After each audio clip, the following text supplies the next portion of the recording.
All right, I'm here. Oh my God, there's so much going on. There's so much going on in me emotionally on this day. Holy shit. Yeah, we're gonna be finishing Silent Hill today and then potentially playing Fields of Mistria or something kind of chill to like a detox. Dragon Age comes out tomorrow and I fear I'm excited. I've been trying not to be excited about it because I think I've been let down by so many long-standing video game franchises over the years. I grew up during, you know, the PS2 transitioning into like the PS3 era where, I mean, y'all know, like we've been through it, especially if you're a BioWare fan.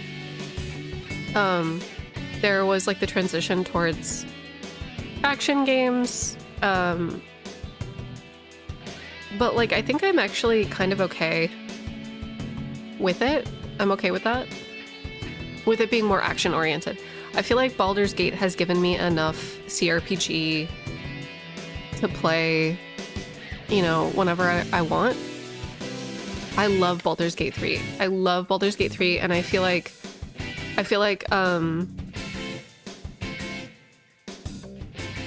betrayed by the Dreadwolf. I feel like I have enough Baldur's Gate 3 to hold me over. There's so many different playthroughs you could do. You could do the Dark Urge. You know, I could play through that game like a bajillion times. But I feel like, despite the fact that there's this shift from CRPG towards action, I'm actually like okay. I think I'm okay. Because I think I'm invested enough in the story over the years that I think I'm ready. I think I'm ready to like close this chapter.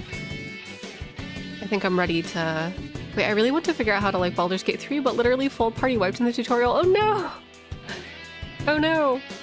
You got this. I feel like once it clicks for the rest of the game. Like once you kind of figure out your composition and everything, you'll nail it.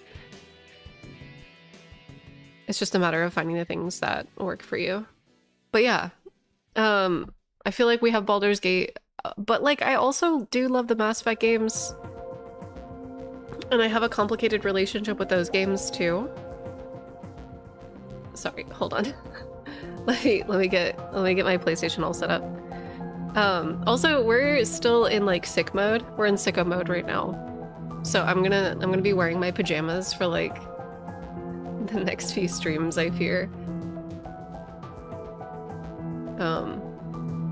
So yeah, it's just firmly a skill issue. I don't know that system at all is all. Yeah, you'll get it. You'll get it. Once you get it, it'll click.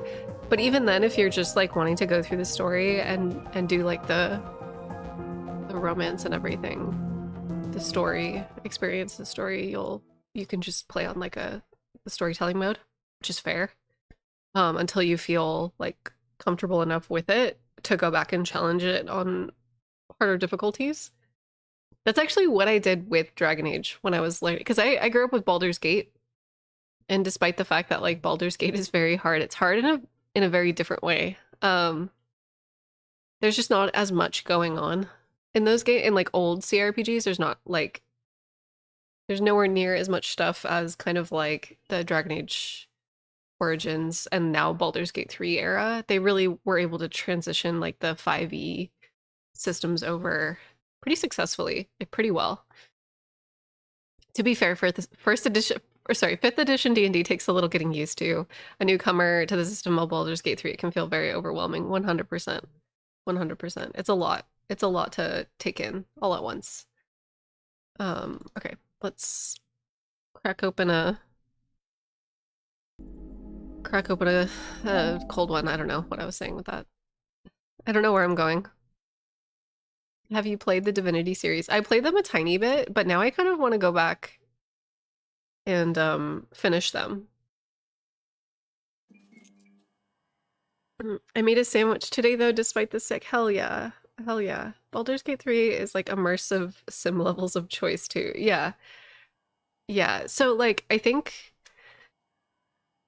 I don't know. So I'm a big Mass Effect 1 fan. I really liked the kind of like synthy it was very grim. Like Mass Effect 1 had like a very grim atmosphere to it. I do think it was the synth music that they used. It was a lot more slow paced. Um, and then in 2, it became kind of like a cop type story. Like, I think like not that you play as a cop, but rather like it had the vibe of like Bad Boys. You know what I mean? Like a cop action movie, but in a futuristic fantasy setting. Like 2 felt less about like, ooh, you're a scientist exploring ancient ruins and uncovering a mystery, and more like I'm a loose cannon on the edge with nothing to lose. That's literally Mass Effect 2. It's Mass Effect 2, because I think you when you ally with Cerberus and everything, it kind of puts you in a pretty precarious ethical situation.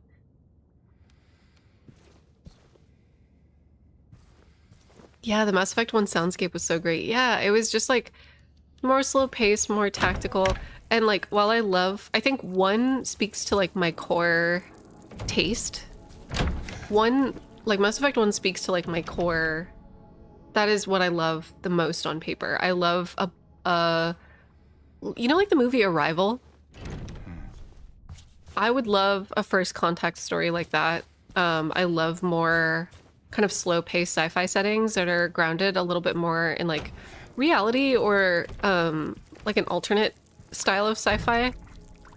But I felt like Mass Effect 2 was kind of getting into the Star Wars realm, where like all aliens are a part of like this universal economy, and they're all just like different colored humans. They're all just like different shades or have like different features, but their needs and their wants and their cultures aren't so different to the point where like we can't comprehend. I love incomprehensible sci-fi.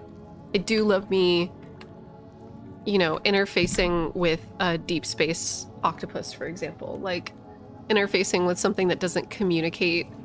Ooh, I recommended this book a while ago, but there's a book called The Mountain in the Sea, and it's about a marine biologist who comes in contact with a pod of octopus that have actually, because like octopus, their whole life they live by themselves. They're like they just like wander the ocean in isolation. But this book follows a marine biologist who comes in contact with a pod of octopus who actually like live together and have settled down in a culture under the sea. And there's like it's almost like a first contact story, but it's on Earth. And it's like about creatures that already live on Earth, but they have language and art and culture. Yes, oh my god, The Mountain in the Sea by Naylor. Yes, it's so good. It's so good. It's very young adult, but like for what it is, it's great. Wait, what's the name again? The Mountain in the Sea. But it's cool. You have like a human scientist who's investigating the octopus and who is wanting to like preserve them. You have a company that is wanting to research them to potentially exploit them. And then you have a woman who created an AI, and the AI is like aiding the scientist. And so there's all these different layers of conversation happening regarding intelligence, whether it's manufactured or whether like how the ocean feels about us as humans. There's so much awesome there's so many awesome layers just about intelligence and consciousness. Yeah, it's fiction, but the guy who wrote it was he's also, I think he was involved in the Peace Corps, but he was also involved in like real world environmental conservationist movements. So he's like interfaced in real life with scientists and with like different cultures and stuff. And so a lot of what he wrote about actually comes from partially like lived experience, but it's fully fiction. It's fully fiction. Like there are no octopus that actually live together in a pod or anything like that. But it's very good. Would recommend, highly recommend it.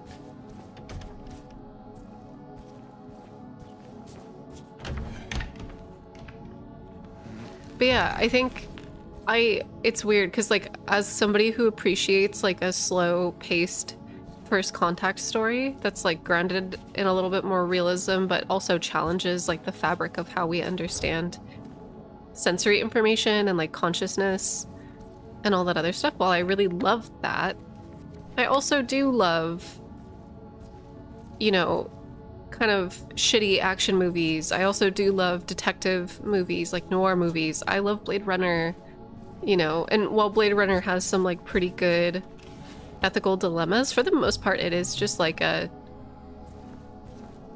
really like aesthetic cop movie, like detective movie, you know?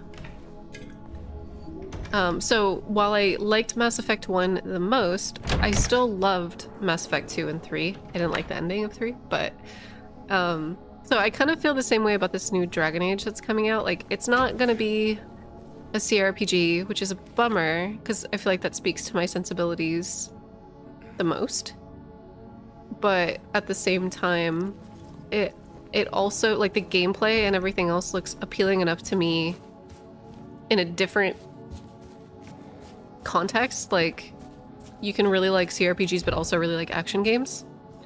And so while it's not the Dragon Age that I grew up with, it's cool that we get to still like interface with the story and like you know, conclude everything. It feels like a repeat of Andromeda. I disagree, because I don't think Andromeda's gameplay was fine, but the story was what felt weak. I've been hearing from a lot of my friends who have early access to the game, who've been playing it. They say that like about 8 to 10 hours in, the story actually like starts fucking pretty hard. Like it goes really hard.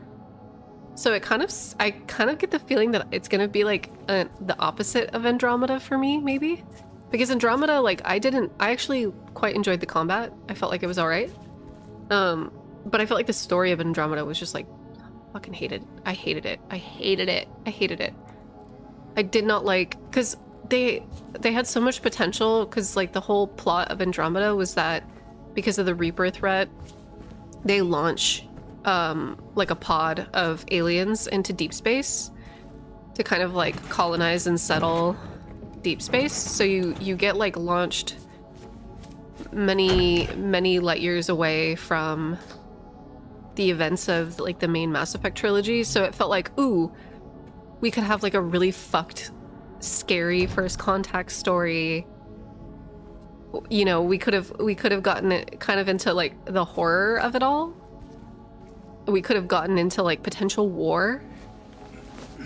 Ooh, there's so much you could do with the first contact story, and they fucking flubbed that shit. They flubbed that shit because they made all the aliens just humans 2.0, and everybody was like willing to accept you. Like you show up with like your coalition of us, you know, you have an Asari, you have a Turian, you show up with your little group to represent, you know, like our galaxy, and like the other aliens are just like, yeah, what's up? What's up? Hey, Among Us. Oh wait, is the chat fucking up? You do 2 missions for them and you're good. I know, yeah, they're just kind of like willing to accept all these different...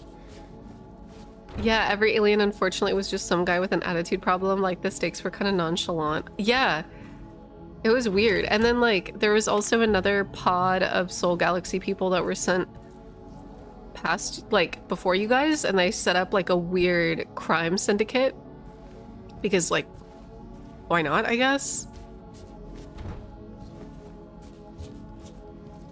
But yeah, it was I don't know, it was weird. But with this, I feel I liked Inquisition. I know not everybody liked it, but I don't know, this might be controversial. Correct me if I'm wrong here. But like, I personally feel that Dragon Age Origins felt like a Lord of the Rings fanfic with the deep roads. I felt like it felt like just Lord of the Rings. And I guess maybe some people want that, but like I didn't want a rehashed world. Whereas like Inquisition and like the plight of Solus and like the elves and everything, I feel like is more compelling to me and more interesting to me. And so while I get why everybody is kind of upset about like the lack of, like there's less dialogue options, yes. But I think that people who are complaining about like the writing, like with the scenario writing, I have to like firmly disagree. I didn't find, like obviously the deep roads are, oh shit, the deep roads are what they are, and you can't really like, they're gonna be in the game, you know. But like it's not my favorite. It just felt derivative. But the Solus plot, the ancient elven gods, and the plight of like, do we take down the veil and restore the world to what it once was, or do you respect all mortal lives that are currently living as they are? I find that plot way more compelling.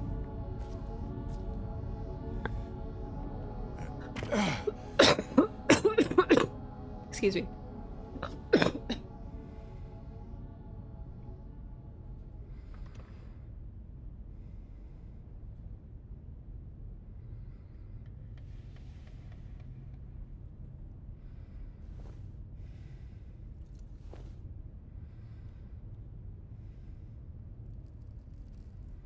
Okay. I really enjoyed Dragon Age Inquisition. I got bored of the maps, but the story was so cool. I agree. I think Tolkien is a great blueprint. But I think, and like, I feel like they learned their lesson with this. Yeah, I have Scarlet Rot, actually. I feel like they kind of learned their lesson with this when they were cooking, you know, when they had Dragon Age in the oven. It was almost like they started off with like a Lord of the Rings boilerplate derivative blueprint. And then from there, they continuously like added stuff to their world to like flesh it out. And it just kept getting better and better. But I feel like obviously Dragon Age 2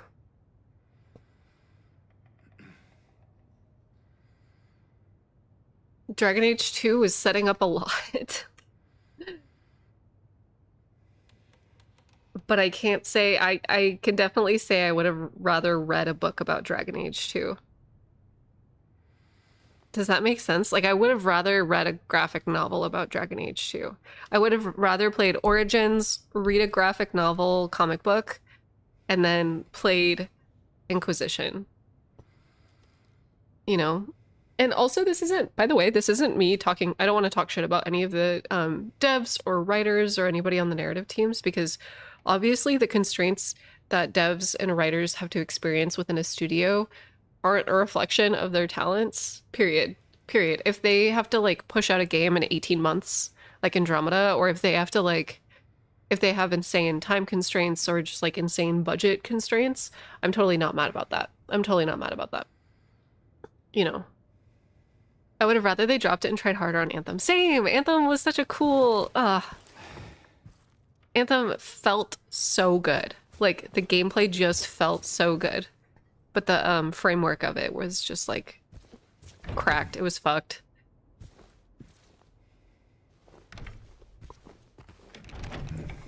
I would rather they, oh wait, Dragon Age 2 would have been very good as an animated series. Oh yeah, agreed. Because I feel like they tried really hard to make Hawk, and I think I appreciate the sentiment. I appreciate the attempt where like you have a character that is just wanting to do good and exist and is like a refugee with their family, but their circumstances prevent them from doing good. And so while they think they're doing good, they're actually like committing terrorism and like blowing up the Chantry and like accidentally inciting the Kunari to attack. Like there's like a lot of shit that accidentally happens. So I kind of love that you play this character who's infamous. But you know, like on accident.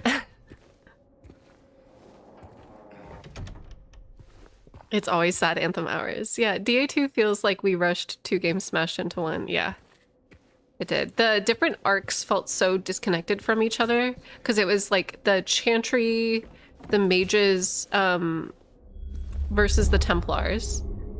And then it was the Kunari attack, and then it was the there was like 3 different plot threads happening, but they felt really disconnected. Oh, fuck yeah. They should have kept this in. I don't know why they took this out. This was like one of the more important scenes in the game, I feel like. I think Dragon Age 2 was made in like a year, which is wild. Without the crunch, that game would have been really great. I agree, Elliot. I agree. I think if they had the time and the budget to flesh it out, it would have been something really interesting. I love Dragon Age 2's storytelling, trying to keep uneasy peace in the city, but the map design is bleh. Yeah, map design is bleh. I felt like some of the characters could have been fleshed out in a different way. I don't know. But given all the stuff that I'm hearing from a lot of my friends who are in games journalism or and they're people that I trust too. It's not just like people that I feel are writing marketing pieces. Because like for example, Jean, shout out Jean Park. I love you, Jean, you're the best. Jean, I can't say is like the biggest Dragon Age fan. Like we were talking about it and Jean also felt like he's kind of grown out of it a bit. But he was saying, you know, he's really enjoying the game, but like that the story hasn't really gripped him yet and like the characters haven't really gripped him yet. But then, you know, as he was getting into it, like 8 to 10 hours in, he was saying that it's starting to pick up. So that makes me hopeful. Because Inquisition was kind of the same. Like, when you're in that first little encampment area, up until the, what's his name, Corypheus comes and, like, fucks shit up, and the Archdragon comes, and you have to, like, move into the, keep. The Inquisitor's keep. I really felt... Yeah, I really just felt like, because that was about 8 to 10 hours, right? That first section of the game, the tutorial and like the first little encampment. Yeah, Inquisition really took a second to get started. Yeah, it takes a bit.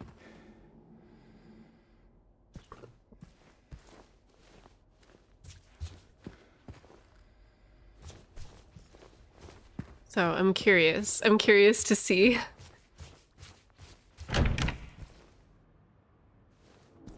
I really liked Haven as a little village. Me too.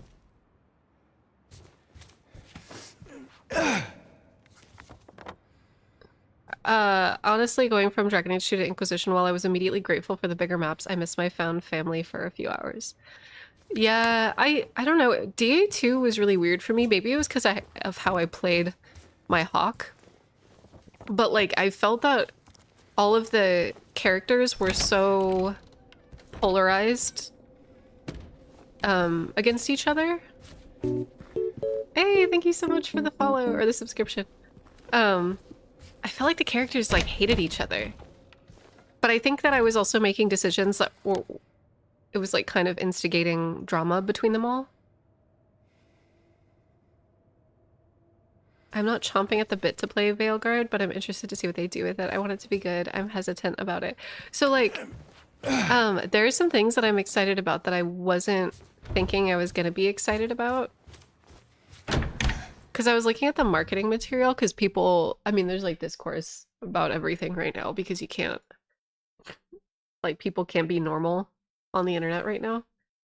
But I made the post about Flemeth, and like Bree and I were talking about it, and Bree like, because Bree's replayed Dragon Age like very recently, and was able to like catch me up with some stuff that I totally forgot. So I was like pointing out that the crown that's on Morgan's head is really similar to Flemeth's crown. And like the past 3 games, Flemeth was trying to like body snatch Morgan. But then we find out through Flemeth that like spirits can't be forced on unwilling participants. And then we find out that like she's also, what's her name? Mithra? Or Mythal.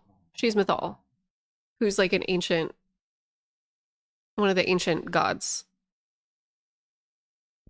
And so it's pretty clear that like she's consented into taking on Mythal. But at the same time, Bree was like reminding me that in Trespasser, or at the end of Inquisition, Solus absorbs Mythal. So I like kind of don't. I'm so curious to see how that plays out.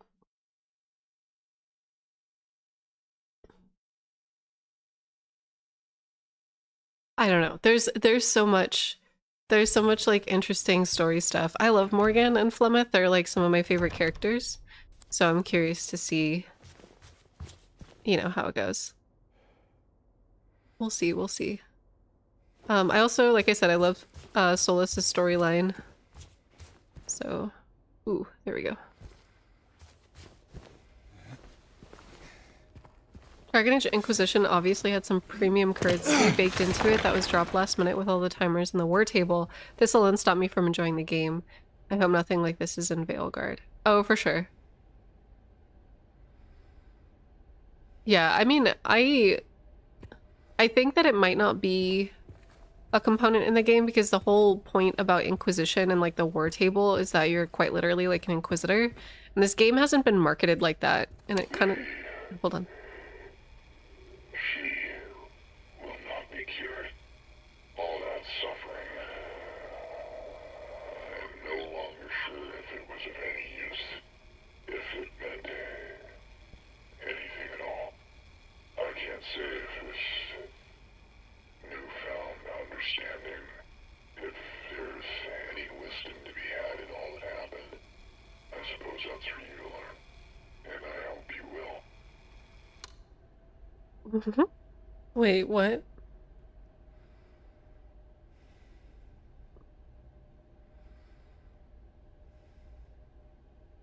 Lee just sent me an article about a vampire in Poland. What? What's going on? Archaeologists reconstruct face of 400-year-old vampire buried with iron sickle across her neck. 2 years ago, archaeologists in Poland made a discovery at a gravesite they could only describe as astonishing. The remains of a woman with a sickle around her neck and a triangular padlock on her foot. Found in an unmarked cemetery in the village of Pine? Pian? The 400-year-old woman was thought to be deemed a vampire, and those who buried her placed the farming tool across her throat, according to ancient beliefs, to prevent her from returning from the dead.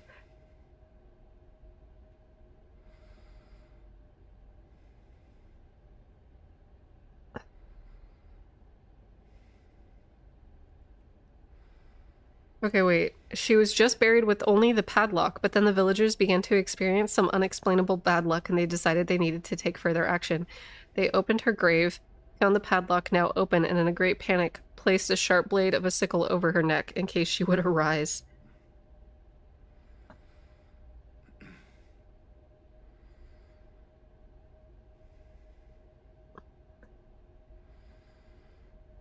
What? That's so cool. Anyway. Sure, let's have vampires now. Fuck it. Oh, Coop. Work smarter, not harder. That's just standard vampire fear in the olden time shenanigans. Yeah, it was the 17th century, I think. Hey, Cooper! Do you want a greenie? A week. Everyone knows you gotta burn their heart. It's true.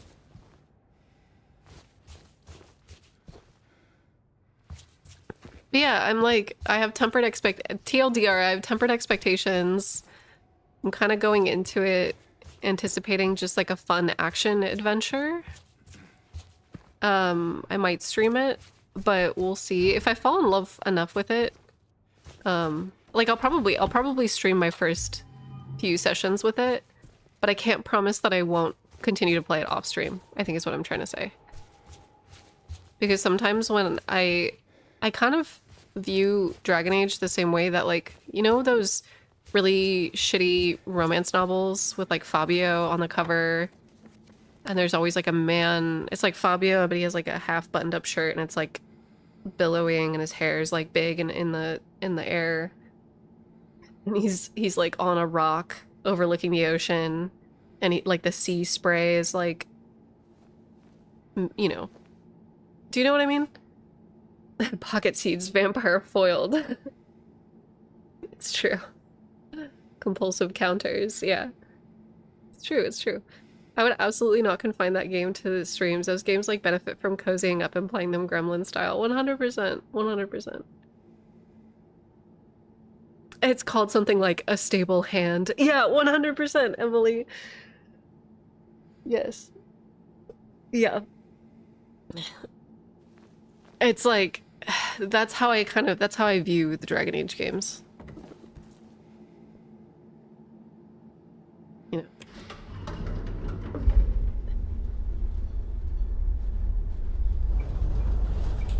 It's not just for the romance, but like the young adultness of it all. Which, like, you can have young adult media and it can be fun and good. You know, let the kids have their...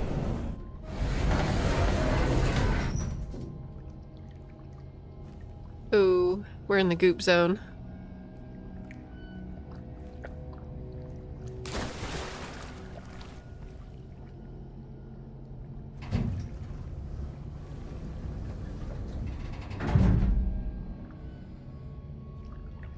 The kids are going through so much, let them have their things. Yeah, exactly.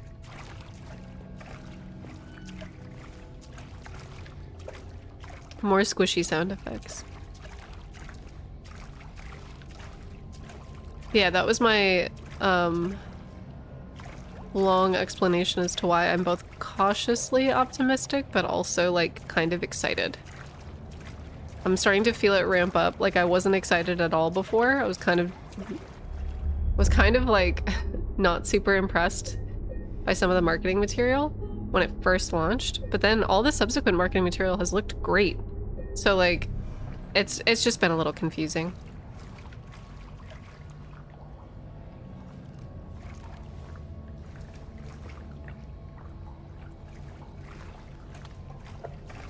I've read about these. I'm from this region. I almost always found out that those vampires just had xeroderma pigmentosum, a rare disease where the skin is easily sunburned and your skin shrinks radically. Usually a symptom are dried fingers where the nail can look like claws and gums receding to make your teeth look like tusks. Ooh, that's interesting.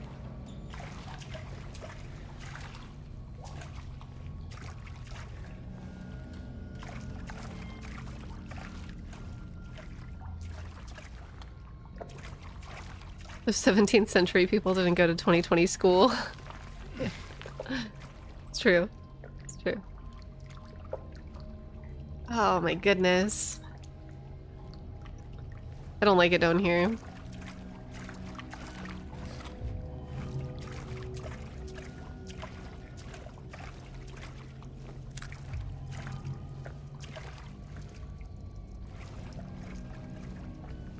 James, why you gotta do this?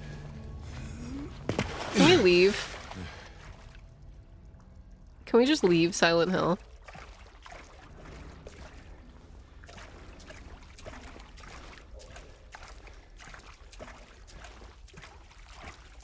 Like, enough, James.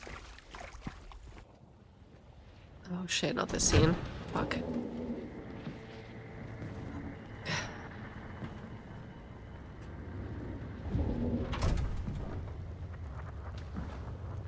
Mama? Mama! I was looking for you. You're the only one left. Maybe then I can finally rest. Mama. What's wrong? Wait. You're not my mama. It's you. I'm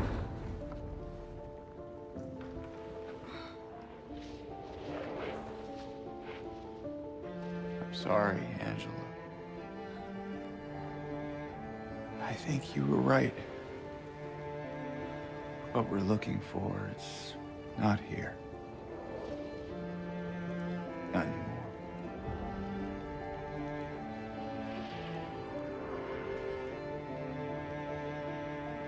Thank you for helping me earlier.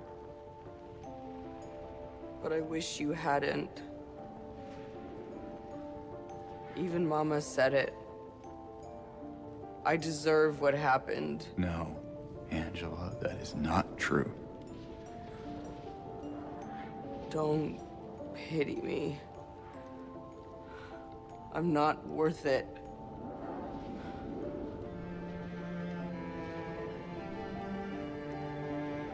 Or maybe you think you can save me?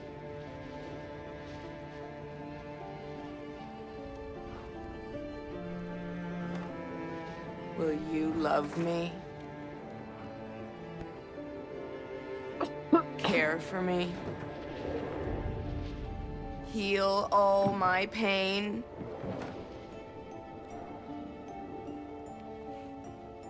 That's what I thought.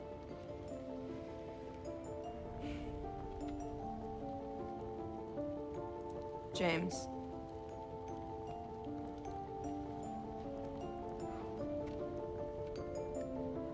Give me back the knife.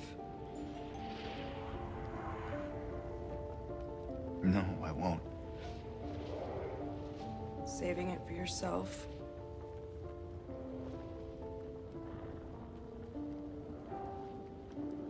Have it your way. It doesn't change anything.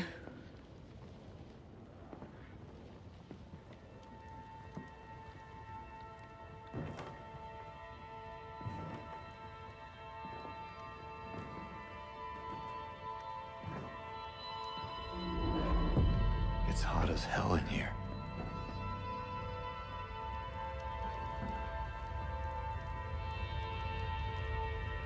You see it too?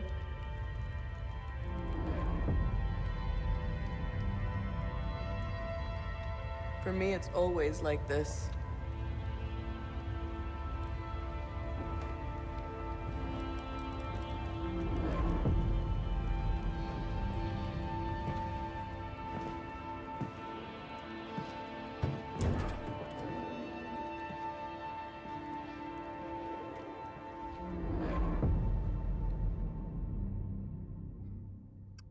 Damn.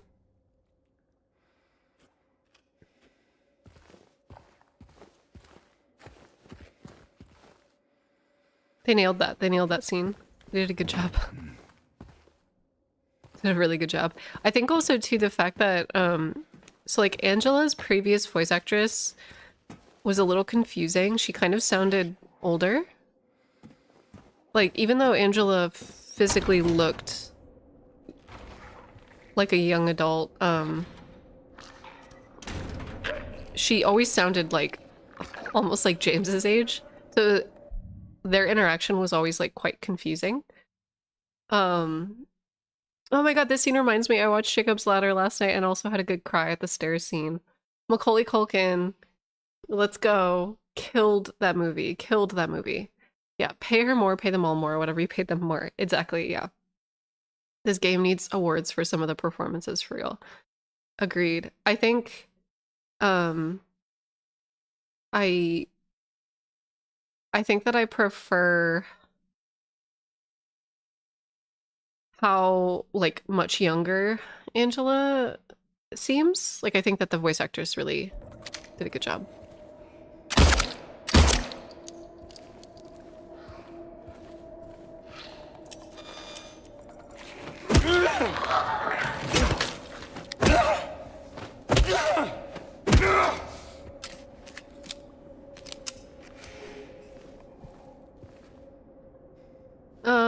What's the meaning behind the fire? I think it's just supposed to be like judgment, because there's a lot of depictions of like hell in this game.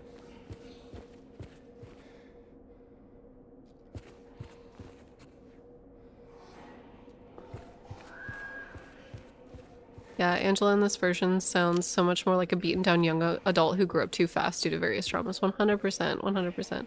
Yeah, Cooper's here. Hold on, wait. Look at him in his bed. He's so little. You're so little in there. I love you. Wait, hold on.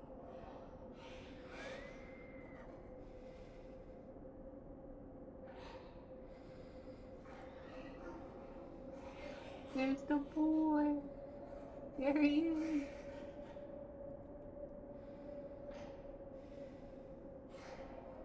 Okay.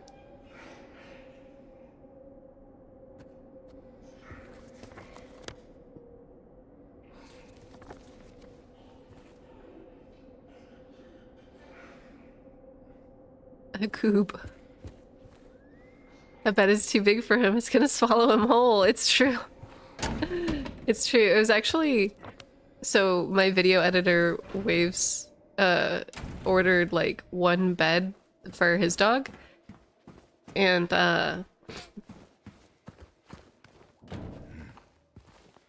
it got fucked. They sent like 5 or 6 or something, or 4. And so we got one of them, but it's way too big. It's way too big for Cooper.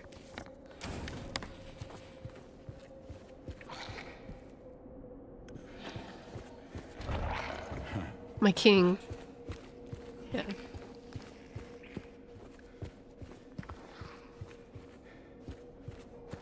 Okay, okay.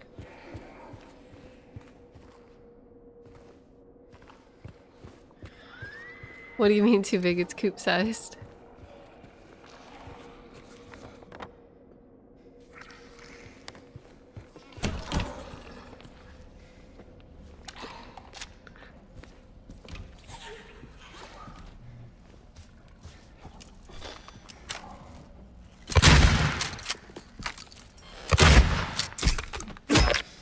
I know I shouldn't be wasting my ammo on like the normal enemies, but I think I'm kind of burnt out. Not gonna lie. Not gonna lie, I think I'm a little bit burnt out. 312 to be cleared out. No one's returning. Okay.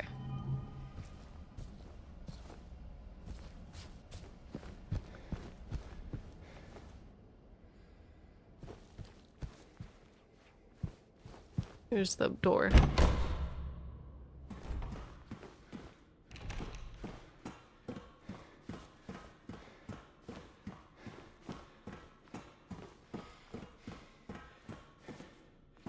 Yeah, there are way too many normal enemies in this game.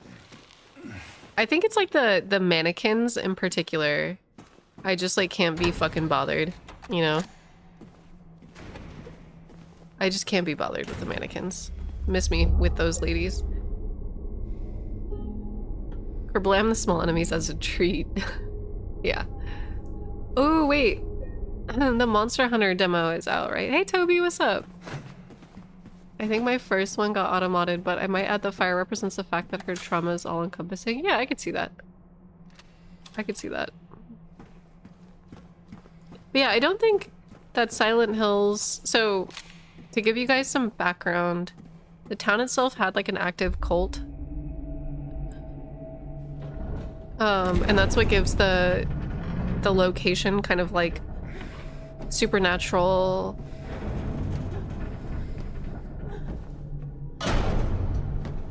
Wait, I'm gonna wait. James!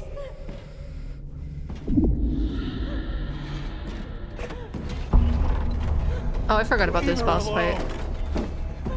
Leave us both the hell alone. Ew, they're flesh gloves. They're flesh hands.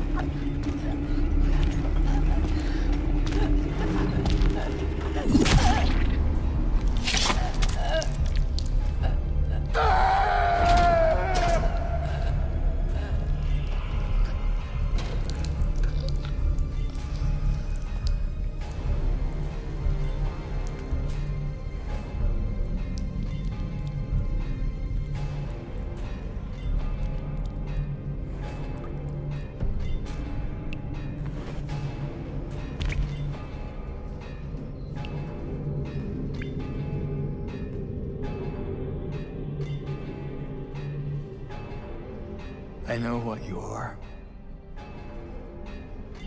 I know why I needed you. But it's all over now.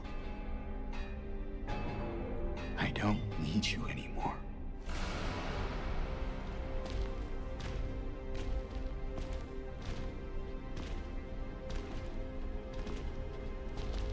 You know what you are.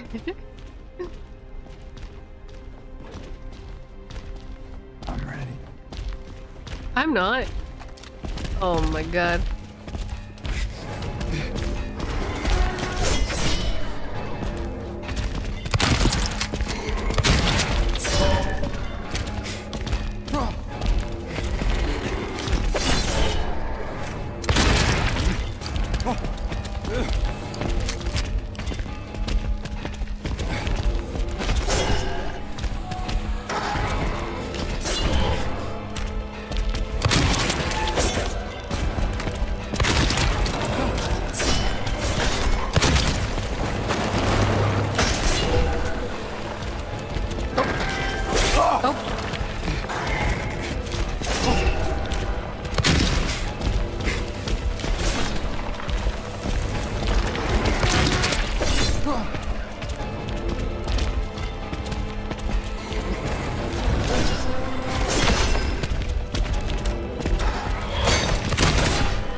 Fuck.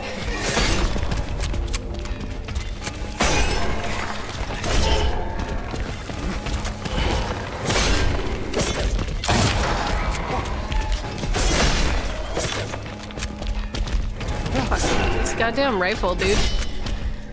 I gotta like do fucking ninjutsus to be able to fire a shot.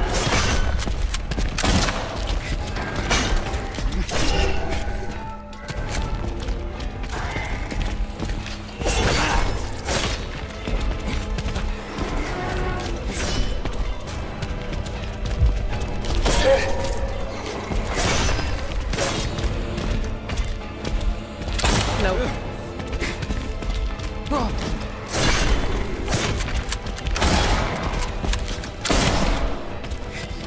Mikiri counter.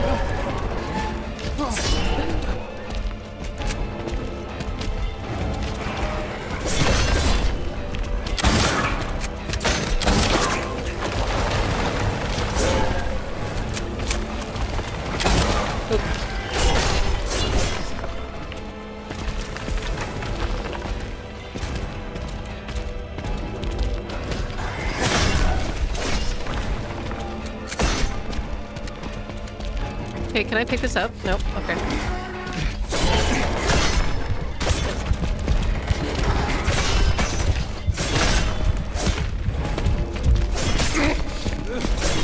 Nope. Please let me pick this up.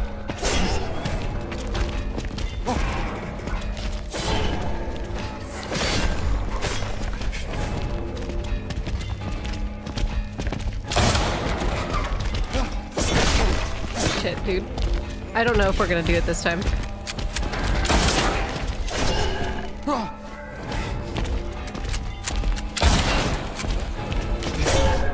There's too much noise happening in my apartment right now. Hey, Cooper. 5, 4, 3, 2, 1. Go lay down.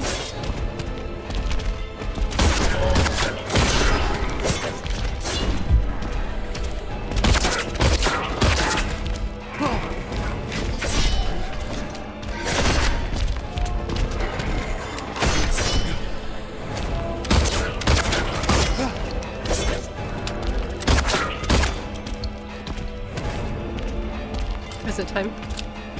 Okay. Jeez.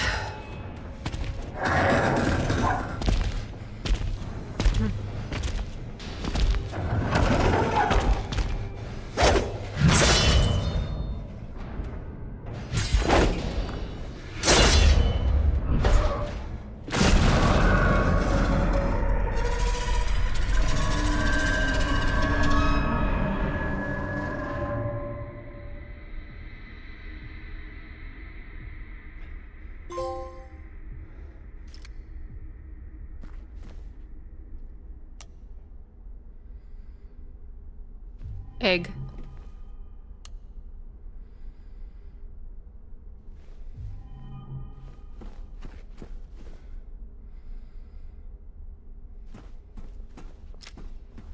Okay, so sorry, we were in the middle of talking about Silent Hill as a concept. So Silent Hill is like a real physical place. And yeah, it was it's kind of like on ley lines a little bit. Like it's kind of like it's a sacred place. There's like history before the cultists. It's like a special magic place, but the cult like settled in Silent Hill. And when they started practicing, they were doing some Lesser Key of Solomon shit. They were like, you know, summoning gods and reincarnating entities, you know.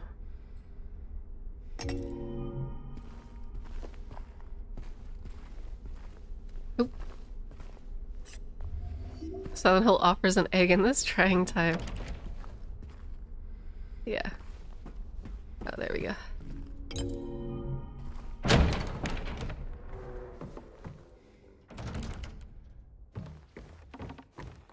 But I do think that Silent Hill 2 is really interesting because it's the only Silent Hill out of 1, 3, and 4. Because 1, 3, and 4 all have, they're all about the town and about the cult and about people that have gotten wrapped up in the cult. But 2 is the only one that is about the way in which the residual effects of the town have affected like random people that have potentially like come in contact with the town. But a lot of it is specifically their trauma regarding like the 2's cast is like trauma regarding characters that have like murdered other people. And part of it is like fully. What do you want, James? It's like Flowers? I don't want any damn flowers. Just go home already. Look at me. I'm disgusting.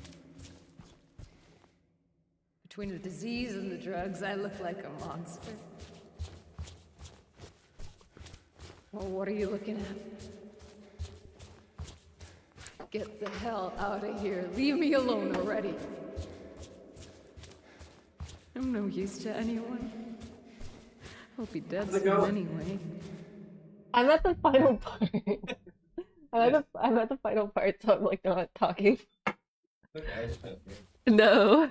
Nice. No, I'm scared you, James. You did scare me. It's me, Mario.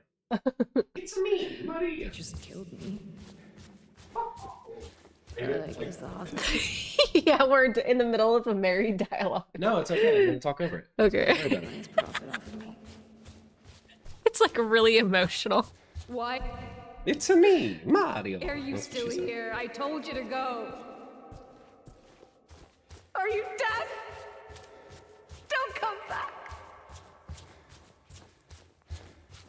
James. Wait. Please. Don't go. Stop. Don't leave me alone. I didn't mean what I said. Please. Tell me you'll be okay. Who was it? I remember like a couple days ago, somebody was like saying that Mary was being like abusive there. What? Can you imagine blaming Mary in this game? I was like, maybe they changed the dialogue. Like maybe She's a slur or something? Like, get away with being mean. no, like Also, yeah, James sucks. yeah. But he's like, I mean, whatever, but like, he's If- not like. If you were dying and had like an uncurable disease and I brought you flowers and you were like, why the fuck did you bring me flowers? I'd be like, yeah, okay. I'd be like, yeah, let me hold on, let me reevaluate how this could potentially piss you off. As somebody who's like dying and decaying, bringing flowers, maybe that's not what I should be bringing you at this time. Maybe I should reevaluate myself. Here's the other option. Yeah. It doesn't matter. It doesn't. If someone gets mad at you and they're dying, like whatever. Yeah. But you know what I'm gonna do when someone gets mad at me when they're dying? What? Thanks. I really James. I actually see myself in James and that I love to be wrong all the time. And I love to talk down to psychopathic women that I meet in the other world. We're not the same. Yeah. Calm down. Calm down. I love calm down after an abstract death. Yeah. What the fuck is wrong with you? Calm down. I just killed it Yeah. with my bare hands. No, that You was need to calm down. actually insane. That was actually insane. Yeah, like For- you need to calm down because I just murdered this. For anybody that missed that, Angela, it gets like essayed by her father, and after you beat her dad, she runs up out of nowhere and starts kicking his dead body, and James is like, calm down. James is literally like, what are you doing? Calm down. Come on. James, get with it. Wait, did James actually bring her flowers? That's actually insane. No, it's I mean, like, if your partner, oh shit, my controller died. If you're ever dying, I'm gonna bring you a pepper. Bring me fucking Takis and a Diet Coke. Yeah. If I'm dying. I'm okay personally with flowers, but if I knew that like flowers were a thing, like if my partner, like you don't particularly care for flowers. Like you like getting them. But I wouldn't You could do the same thing with a fucking piece of trash, and I'd be like, thank you. Yeah, exactly. But I think if you were on your deathbed, flowers are not the thing I would bring you. No. Yeah. Because that's giving funeral. That's giving funeral Yeah, procession. Victorian. It is If very. I were on my deathbed, I'd probably just want you to bring me like a Pizza Hut pizza. Yeah, I'd bring you a Pizza Hut pizza, an energy drink, sparkling water, donuts, like the pink, like the Homer Simpson donut. You know, I don't know what I want on my deathbed. I would want Wingstop, lemon pepper wings with the sweet and salty fries and ranch. You know, die in certain states. There's a bounty. Yeah. Where there is no Wingstop. I need to make sure that I die in a state that has a Wingstop. Good deal, yo. I'm gonna write a copy of these. Okay, baby. Hold on. Let me mute the. I need to go get a charger for my controller. I'll be right back.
All right, we're back. We're back. We're back. Controller is charged.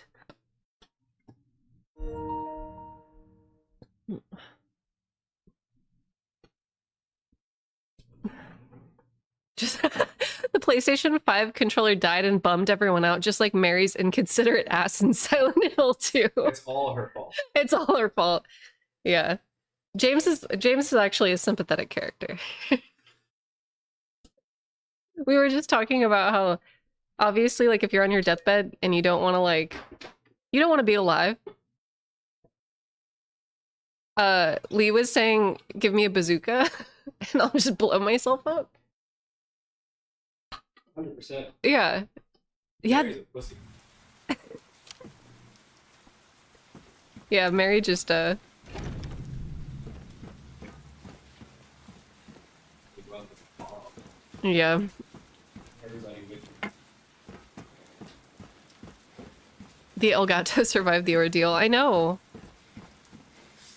We did it. Let me go full hater mode on my enemies. Maybe if she just smiled more, she wouldn't have been murdered. Has she considered that? Yeah, if she was just nicer to James and, like, you know, jumped his bone a few times, I think we'd be okay. Yeah. Otherwise, you know, what's her purpose? Yeah. To die? This game goes crazy. Yeah. Oh, I'm sick. Yeah, Mary, I get that you're dying, but would a little lipstick kill you? Mary, you're dying, but what about me? Yeah. Hey, Mary, you're dying, but, that cardigan? Why don't you look more like Christina Aguilera At the teens, kids, yeah, the Kids' Choice Awards. The Christina Aguilera Kids' Choice Awards. Wear a little bit of plastic clothing every now and again. Yeah, Why aren't she wearing, like, Hindi belly beads? it's so true. You know, you need a butterfly tattoo. Yeah, you need a butterfly tattoo on your hip. I feel like Maria is Crazy Town. Like, she's that song. It's the song Crazy Town. Yeah. Yeah. Like, replace all of Akira Yamaoka's music with Crazy Town. But She gives Coyote Ugly for sure. she's Leanne Rimes. James tries to help make the bed one time and it's not good enough. God. Yeah, he really does suck at pillow talk. You were right, Emily. He does. I'm not like you. You are.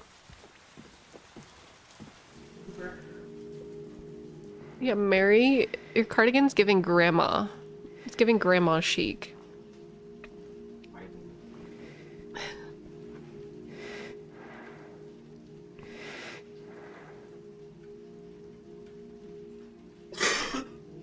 Mary?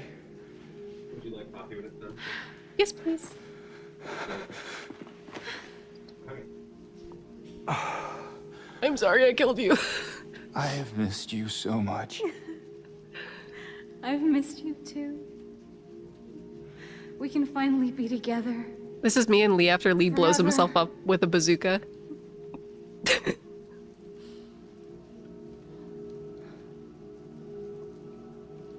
No.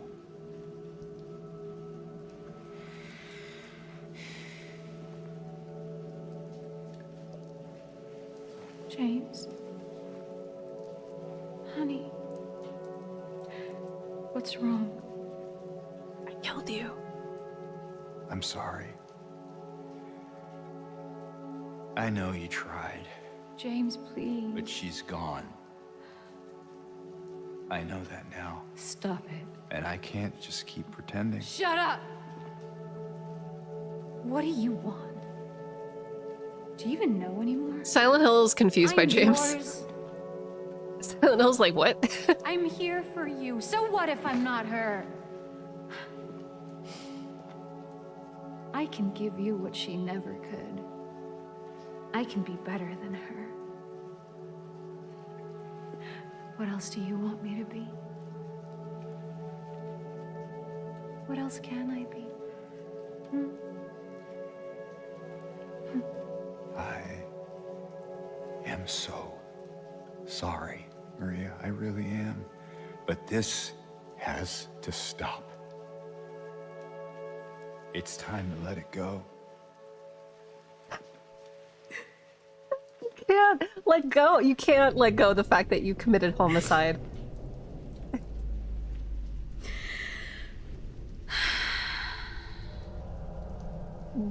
James.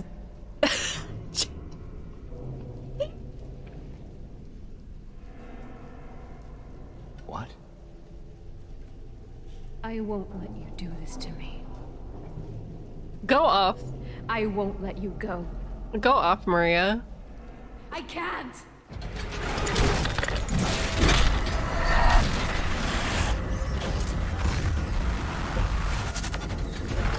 What if Silent Hill really likes him and is just doing its best?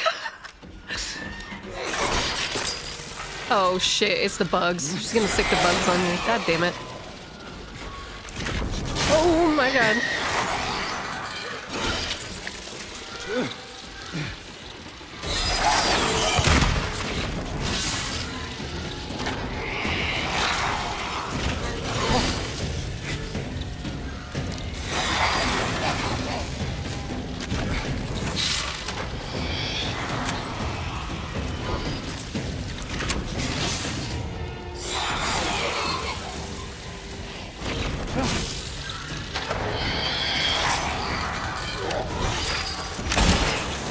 Oh shit.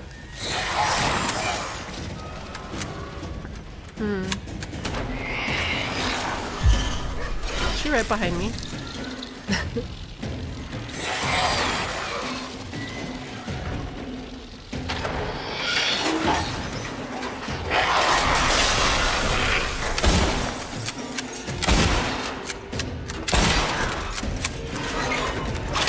Oh shit, okay, her like tail goes crazy, huh? Fuck.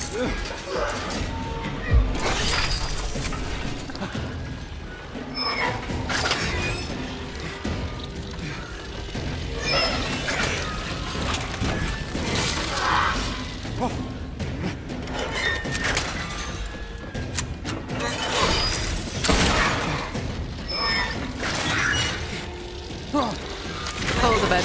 Oh, the bed is gonna fucking kill me.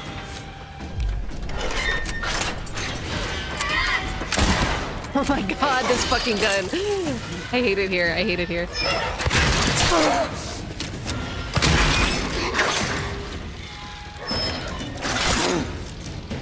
You know what? I'm just gonna die, actually. This is it, y'all. I'm sorry. I failed you. I failed you, stream. None of my fucking guns are loaded, and so I have to do, like, a 20-step ninjutsu to be able to fucking fire once.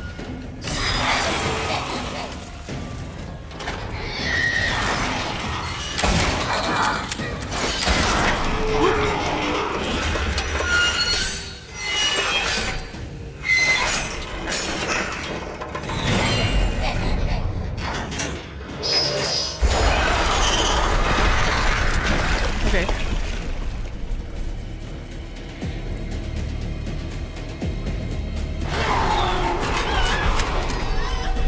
Oh, fantastic. I actually, like, can't see anything. Ooh, my god, she's right behind me, isn't she?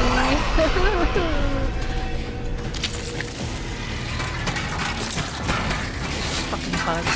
These goddamn bugs. Goddamn bugs are gonna kill me.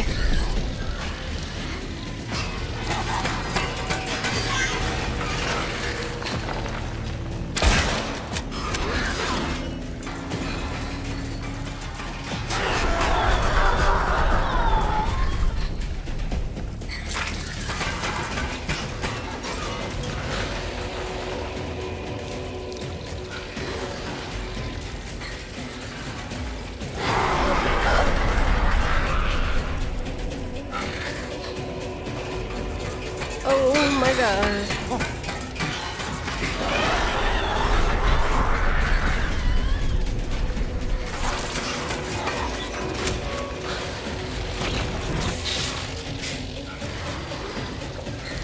Where is she?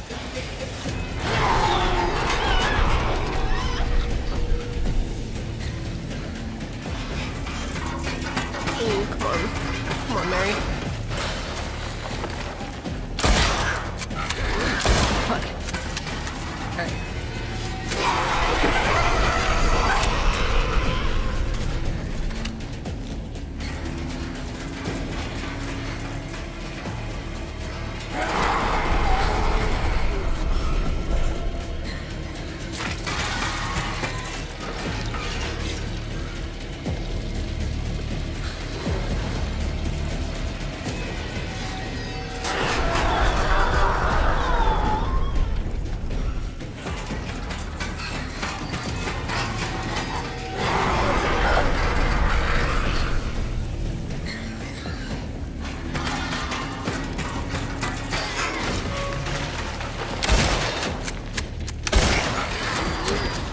Coochie shot.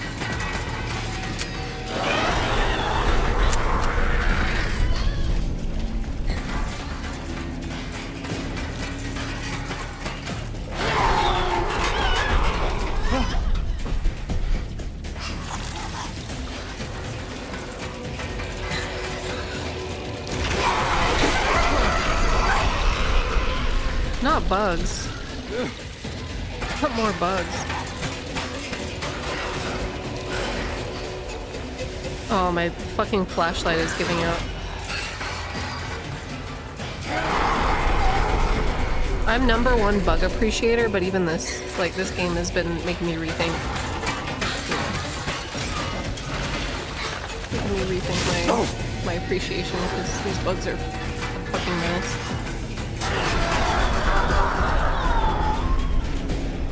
Where is she?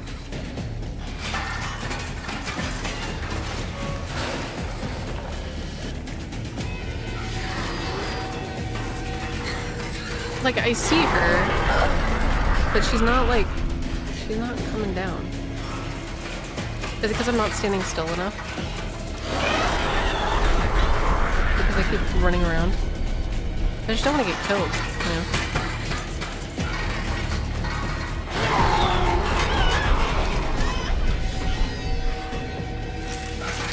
I think this fight is done by vibes. Yeah, I mean, most of this game is done by vibes. Like, even the puzzles, they're very vibes-based.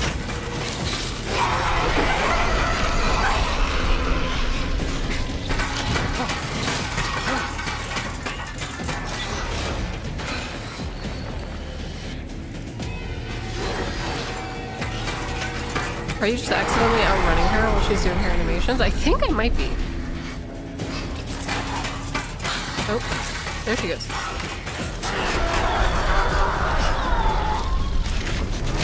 Ow. Oh, there we go. Ow. Shit.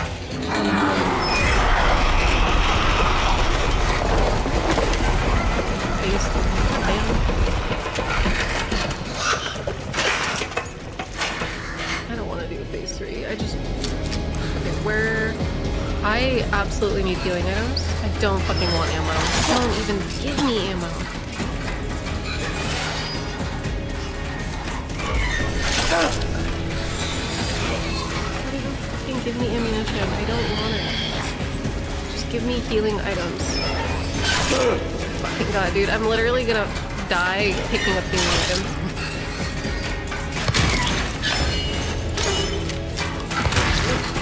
She does a 1-2 hit.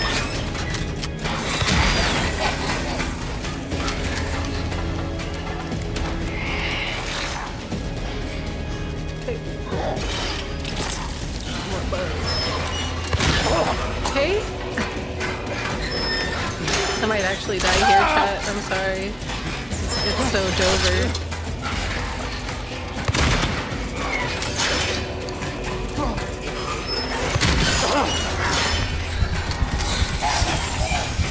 One syringe. I have one syringe. Okay. We might be back. We might be so bad. Okay. Purple.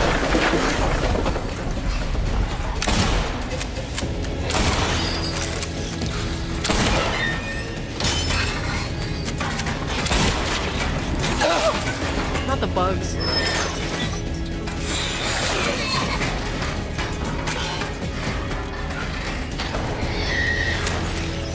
You're right fucking behind me, okay.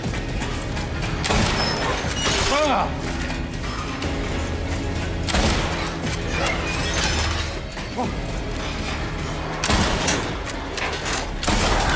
not even quite sure if I'm hitting her, is the thing.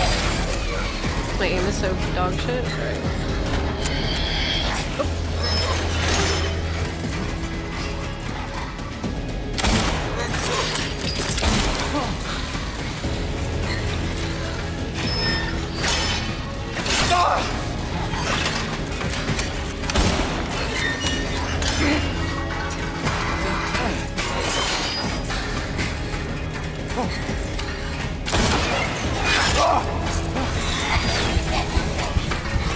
Yeah, it's over. It's over again. I thought we were back, but we're not back.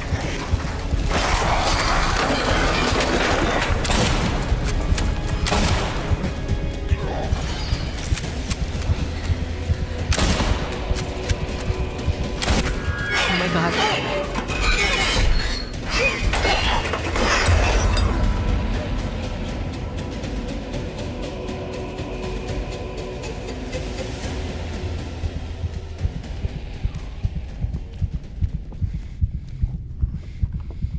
360 nose go.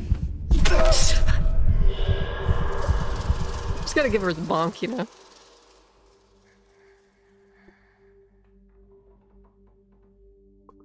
Mary. Hey, handsome. I'm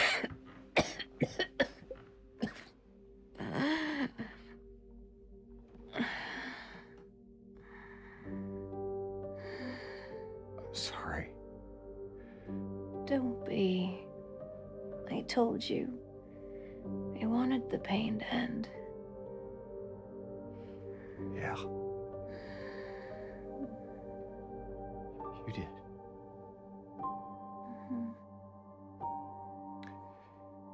But that's not why I did it.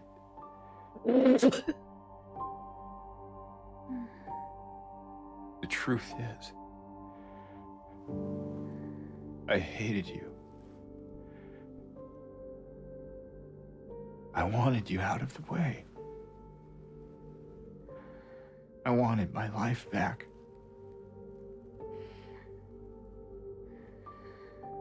If that's true, then why do you look so sad?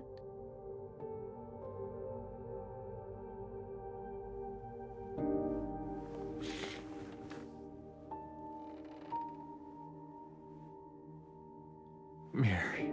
It's okay, James. Here. Her jammies are cute. Got cute jammies on. What is this? It's what you've been looking for.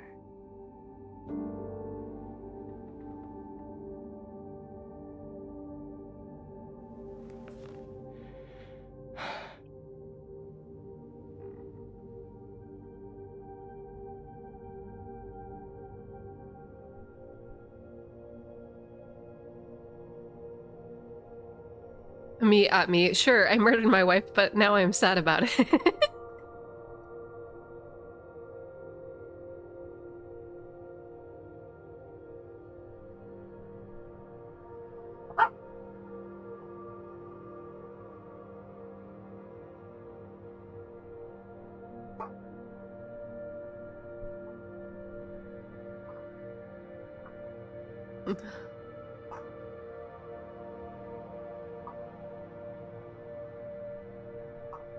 Cooper.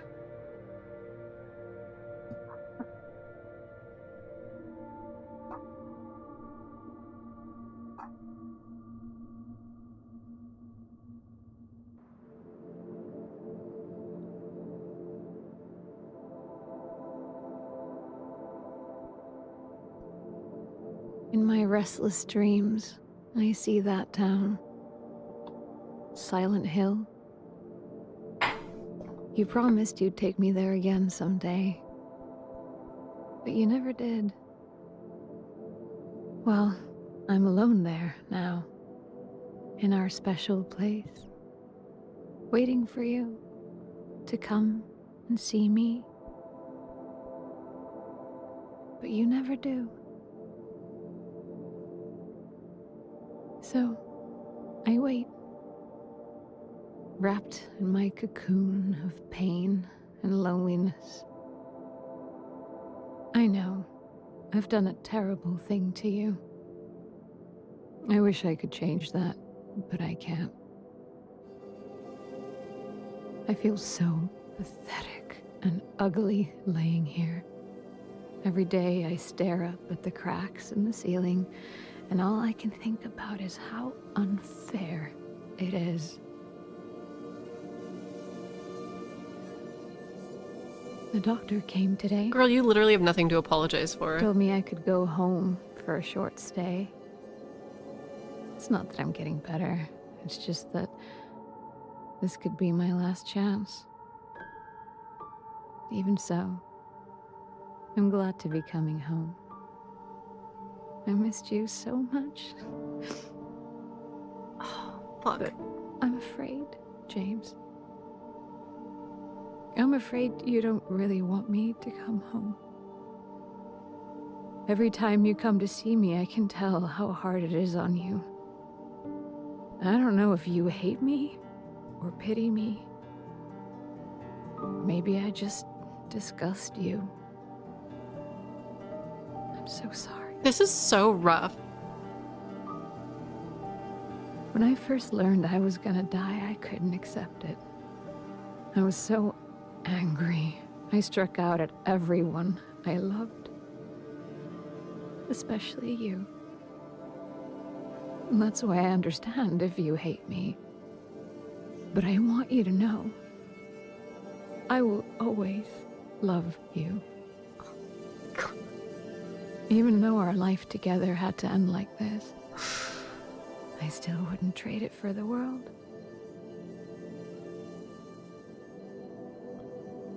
Well, this letter has gone on too long, so I'll say goodbye. I told the nurse to give this to you after I'm gone. Which means that as you're reading this, I'm already dead. But that's okay. I'm not afraid of it anymore.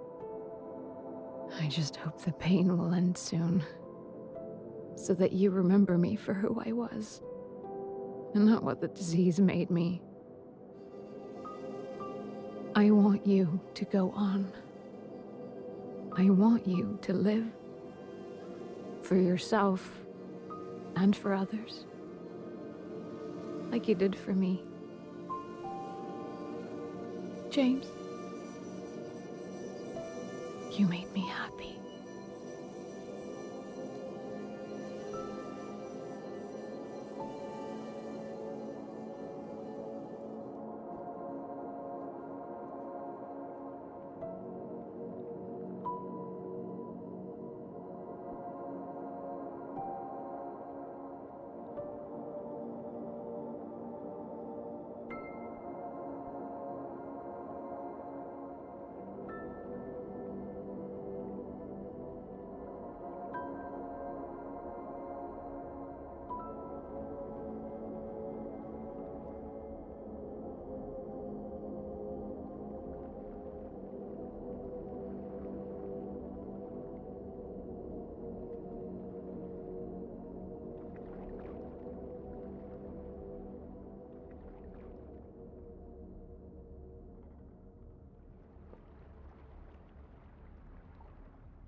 Wow. Wow, wow, wow, wow, wow, wow, wow, wow, wow, wow, wow. Wow.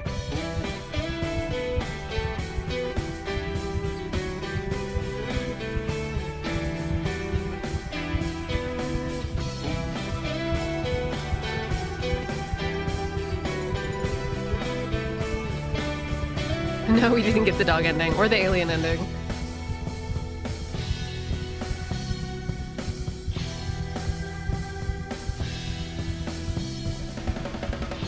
Alright, so I kind of want to watch the rest of the endings on stream now.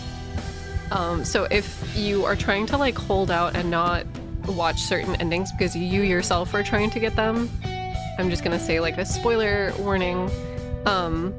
Anyway, let's play some Fields of Mistria and check on our other wives. Yes, I think what I'm gonna do is I'm gonna watch the other endings and then we're gonna play some Fields of Mistria.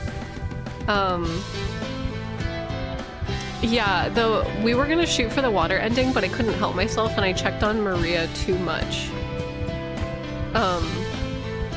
I checked on Maria too much when she was in the hospital because I'm a simp. Yeah, it's not really good endings or bad endings, but you just kind of get to see like the range of emotions. Yeah, and you made James too nice. I think that's just the nature of playing a character that you do not empathize with or that you don't... I don't know.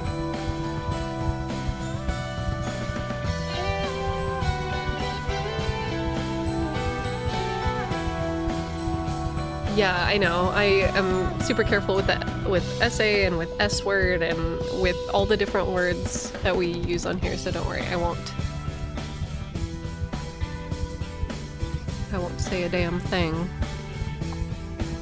But let's do...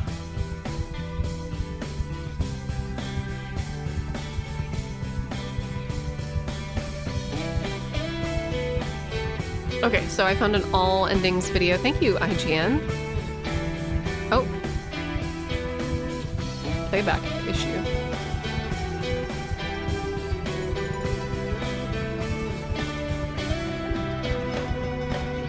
Cooper. Alright. What I'm going to say though, just like giving a review, a really quick review. I think that they did a phenomenal job with the atmosphere and with the environmental design. The voice actors fucking killed it. There was only one voice acting line that I had an issue with. Out of like the entire game, I feel like every other voice acting line was a step up. For me. I love the characterization of Angela. I loved Eddie. I feel like Eddie was pretty standard. There are some audio issues. I was talking to Waves about it, but I think that's just the nature of the fact that Bloober wanted to use a lot of the original like sounds and samples. Like there's that one infamous whisper in the apartment building that comes from like a really compressed audio pack, and you can kind of hear how dated certain sounds are compared to some of the other sounds. Like the squelching goes crazy versus some of the other noises that you can tell are from the like original game, which is totally okay because it shows that Bloober, it was okay for me, but I feel like for audiophiles it might be a little disorienting if you're the type of person that really cares about all of the sounds being like consistent. I don't care, I'm not that way, and I kind of like the mixture of high quality sounds and kind of like compressed sounds. I love like the variety because you get to hear the love that Bloober put into this version. Like you get to hear all the references. It's kind of like the sequences where we get to look at the old puzzles that are no longer in the game, or the old encounters that are no longer in the game. They give us that little like, hey, remember this? Like we fixed it, we've made it better, but like we're still gonna put the original in it so that way you know that like we haven't forgotten about what makes this game so memorable and so good. So I thought that that was like really neat of them. I do think I am 100% on the same page as Yahtzee and Jean, where I do think that the original camera work was phenomenal and will never be able to be... It's like so important that the camera separated James from... like, it made James feel like a separate person from the player character because you're not constantly over his shoulder. Like you're not, it didn't ever feel like in the original that you were James or that you were piloting James. It kind of felt like you were watching a movie because the camera was fixed, pulled away. Yahtzee used an example where there is like a layer of forest and trees that are separating you and James. Like you get to watch James walk behind the trees. So it feels a little bit more distant. I think that the camera work in the original game, it was like done originally because of technological constraints, but I do think that it added like a really cool cinematic quality that we lost. However, I do think that oh, I counted the number of times I checked the map. That's embarrassing. I do think that I really do at the same time that I really missed the fixed camera angles. I do think that the over the shoulder camera work, while it was kind of just like everything else and made the game feel very samey to other games that are out there, I think that the environmental designers used lighting and set dressing to really emphasize certain rooms or certain things that I felt were very effective. Like, for example, when there's like an over the shoulder camera moment with James, but you get to see an apartment door slightly ajar and like the lights spilling out, and you get to hear Eddie vomiting in the background. I think that there's a lot of other ways that they kind of grabbed our attention, but it's stuff that we've seen in other games, right? It's stuff that we've seen in Dead Space. It's stuff that we've seen in the Resident Evil remake. So I think that like, I understand the complaints of people that were worried that it made the game feel too samey, but I felt like the atmosphere was just so delightful that like I didn't, you know what I mean? Like I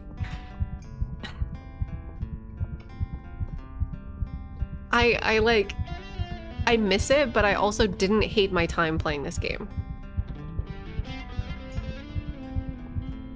I'm being kind of a shitfish because I have 2 feet in both camps where like I loved the remake, but also I agree with the complaints.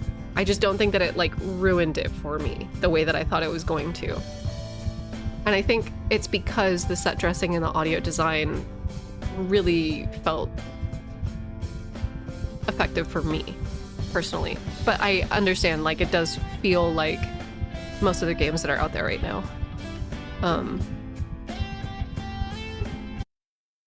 But yeah. New Game Plus, woohoo! It's different, but good. Yeah, exactly. Do I think you should play both versions of the game? Yeah, 100%. I do. I think that like I think that seeing the way that the camera is used in the original is so important, especially for indie devs, because you can understand that they did certain fixed camera angles to save on like data and money. Obviously, you don't have to render as much. Technologically, you could just kind of like hide things with the fog and, you know, making some of the environments even two-dimensional in certain instances. It's kind of like the like Animal Crossing effect where all of the trees are technically two-dimensional, even though you know, like in the original game they're all kind of like 2D assets. You can't like rotate around them. No, you have to pick one or the other. No fair. How dare you have a nuanced take? Yeah, they sacrifice degrees of tone for degrees of emotion, in my opinion. Yeah, I agree with that. I think for me, despite the fact that there was cinematography work that was taken away from us, we then got performance work. We then got audio design work. We then got amazing set dressing and attention to detail. Like even just looking at this still image right here, the dust on the VHS, like there's just small things that just make the world feel so quintessentially like Americana. Twin Peaks, The Shining, like it not only was a love letter to the original game, but we got references to the media. Jacob's Ladder, we got references to the media that inspired Ito and his work. I love to see it. I fucking love to see it. I'm still firmly in the why did we need this train. They did a fine job. I just don't know if it added or changed enough to make it necessary. Yeah, I think for me, I personally don't like, for me, I'm in the same camp as you, Metricos, where I'm like, I didn't need this. But for younger kids who maybe don't have access to like mods or like who don't have access to older consoles and only have, say there's like a kid out there that only has a PlayStation 5 or only has an Xbox or only has a PC, and like they don't, Silent Hill 2 is a hard game to track down that's not the HD remake, you know, with like the Comic Sans Silent Hill Ranch. But if there's a kid out there that just like can't find it, having this accessible to them is like fantastic. I would rather them play this remake than play the HD Xbox remaster of the original. That might be a hot take. That might be a hot take. But that is how I feel, for sure. I feel like Bloober respected the original more than whoever the fuck was in charge of managing the HD remakes, because Silent Hill 3's voice acting, because the HD remake included Silent Hill 3, Silent Hill 3's new voice actors made the game completely and utterly unplayable for me. Like, I could not get past the first section of it because Heather's voice actress fucked the whole character up. It's so bad. It's so bad. Wait, what's wrong with the HD remasters? They changed a lot of assets. They fucked up the fog. They fucked up the voice acting. They got like, they tried to, it was almost like a weird port, because for the most part the game kind of played the same, but they changed aspect about it that it was so fucking awful. Hold on, wait, let me see if I could find, let me see if someone did like a comparison video, because it's like heinous. And I'm not like a pretentious, like I'm not like an art snob. I can enjoy a movie, like I fucking like the Terrifier movies, you know, like I can enjoy schlock. I can enjoy, you know, if someone takes me to go see like a fucking Marvel movie or something, like I might have, you know, like a mediocre time, but if it's fun, it's fun. You know, like I'm able to appreciate different levels of media. So like, but Silent Hill 3 voice comparison. Let me see if I could find.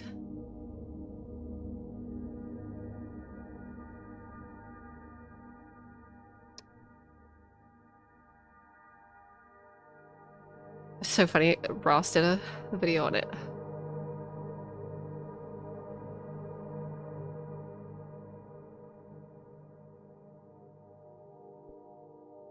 There's a bunch of videos. There's a bunch of videos on this, actually.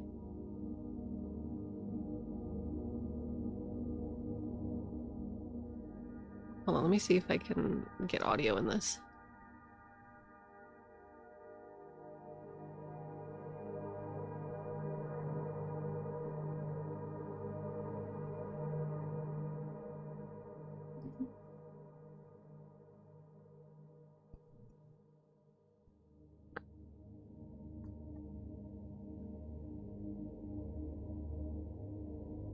Like, Silent Hill's voice acting already isn't great, like the original ones.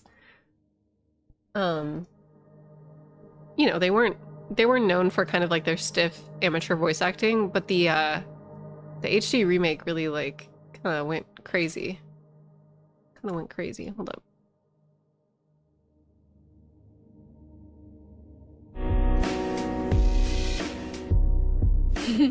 Dad, it's me. Dad, it's me. Yeah. Sorry I didn't call sooner. Yeah. Sorry I didn't call sooner. Yeah, I guess I was. Anyway, I'm coming home now. Oh, I didn't get that thing you asked me to. Yeah, I guess I was. Anyway, I'm coming home now. Oh, I didn't get that thing you asked me to.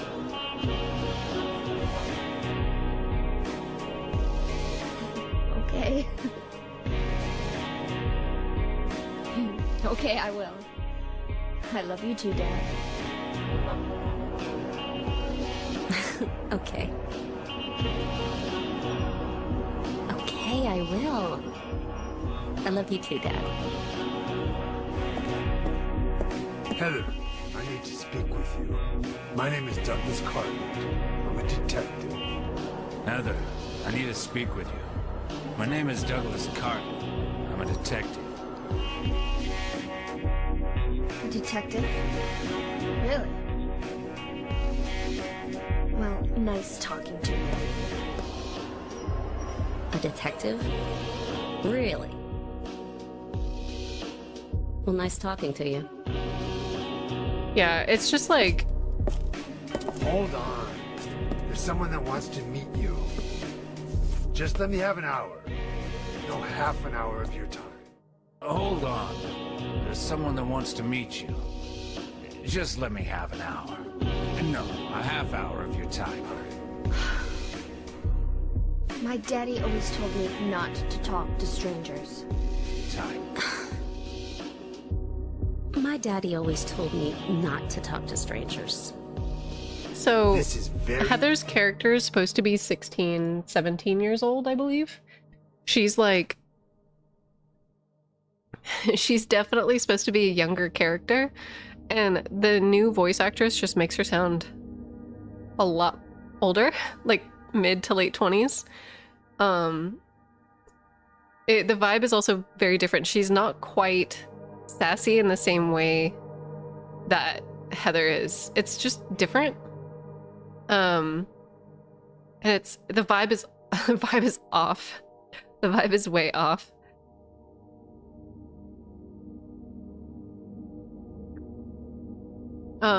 Let me get the endings now so we can watch the rest of the endings together. Yeah. Yeah. Original? No. The new one. Yeah. That was beating it again? Yeah, because there's too many games that I have to beat. Metaphor, I have Dragon Age coming out. I have a bunch of stuff, but I wanna... Okay. Okay.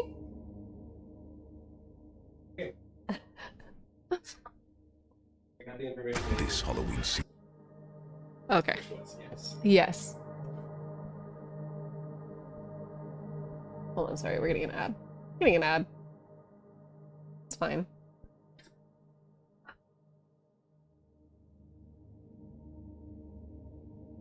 Eight endings total, I think. Oh, Jesus. So this is the one that we got. We got the leave ending. Da, da, da, da, da. So this is the in the water ending. I've got the plan My for fucking- Halloween. This is the in the water. God fucking damn it. God damn it. All right.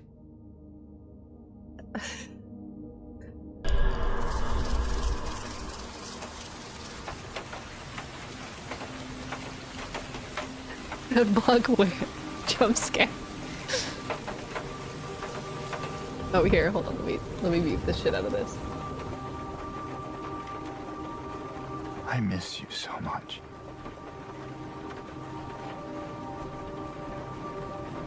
I feel like this is the one I that's tried. my canon ending for me. I really did, but I can't.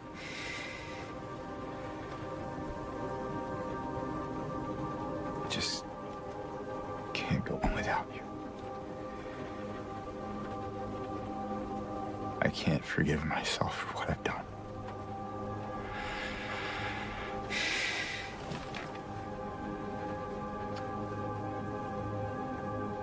I know this isn't what you would want.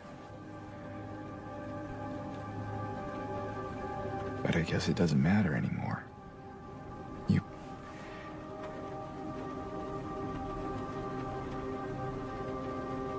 You're not here.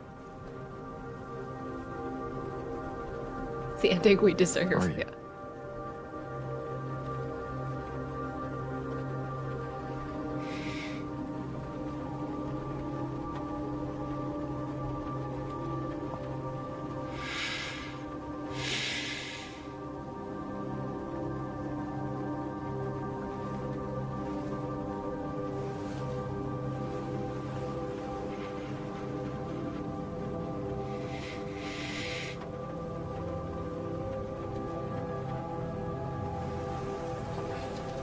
Oh, Jazzery, tell me more about that. Because I have no clue. I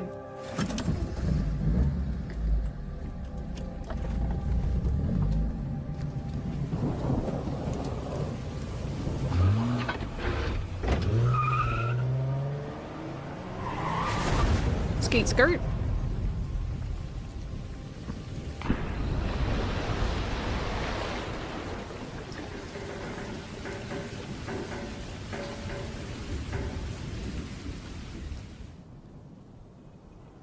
In my restless dreams, I see that town. Silent Hill. You promised you'd take me there again someday.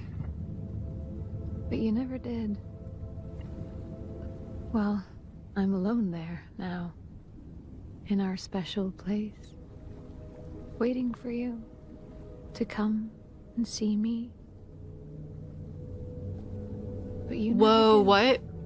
There's always been a long-standing debate on whether James put her body in the trunk or back seat and drove to Silent Hill. I guess people found an asset in the game that appears to look like Mary in the trunk. And loneliness. What the fuck? I know. I've done a terrible thing to you. I wish I could change that, but I can't. I feel so pathetic and ugly laying here. Every day I stare up at the cracks. What's in the Bluebird's ceiling, stance on that? And all I can think about is how unfair it is. The doctor came today.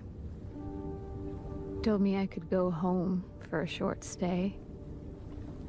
It's not that I'm getting better. It's just that this could be my last chance. Even so, I'm glad to be coming Oh, home. Bluebird added the body asset? I missed you so much. But I'm afraid, James. Oh my god. I'm afraid you don't really want me to come home. Oh my god. Every time you come to see me, I can tell how hard it is on you. Debs of the original said it's in the back seat. I don't know if you hate me or pity me. Maybe I just Ito refutes the disgust trunk you. theory. Okay, so it seems like the devs and Ito are like... So sorry. Wait, Ito, he said that he First felt learned I was gonna James die, put her in the I back couldn't seat. accept it. Okay, wait, so I'm getting two I people was saying so two different things. Angry. I struck out at everyone I loved. Did Ito refute it or did he confirm it? Especially you. That's crazy. That's why I understand if you hate me. But I want you to know, I will always love you. Even though our life together had to end like this, I still wouldn't trade So it she for was in the world. trunk, but then she was put in the back seat? But Bluebird put her in the back seat too. Well, Hold this on. letter has gone on too long, so I'll say goodbye.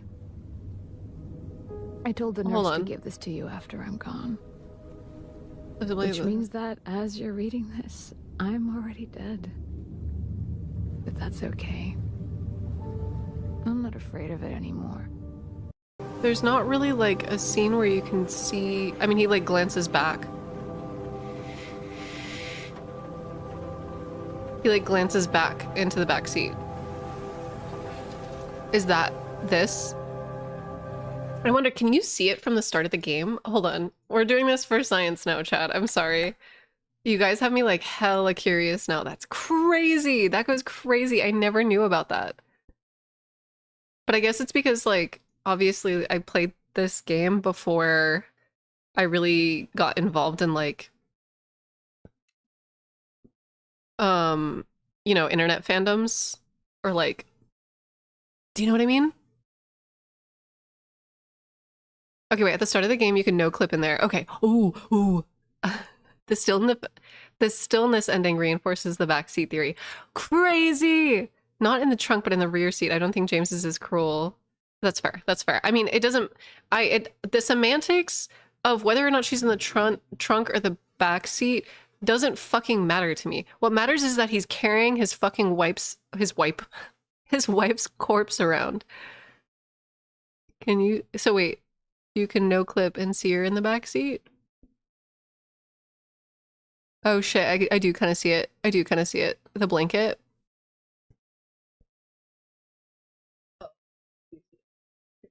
crazy. Oh my god, I never knew that. That goes fucking insane. Yeah, she's in the fucking car regardless. Yeah, enhance. Enhance. Hold on. I need like binoculars. I need the monocle. I need the Dark Souls monocle. That goes crazy. Oh my god. What the fuck? What the fuck? That's so heinous. What? Wait, if you put on the cell shaded filter. Wait, like the accessibility one? Wait, how do I find that?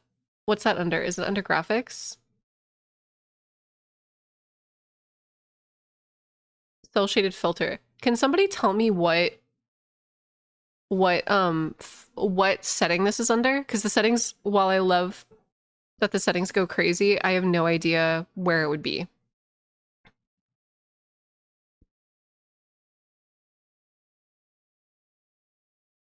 You can see the sheet, but not her because there's no model below the sheet. That's fine, I don't care. It's a new graphic unlock.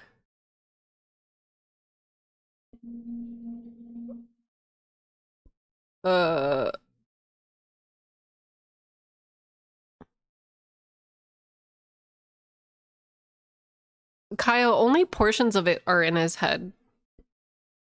So like when we're in the other world and when we're I think it's under gameplay. Okay, hold on. I just like fucked I just fucked the whole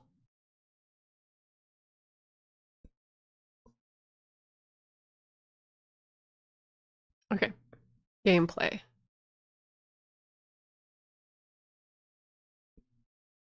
Interactions.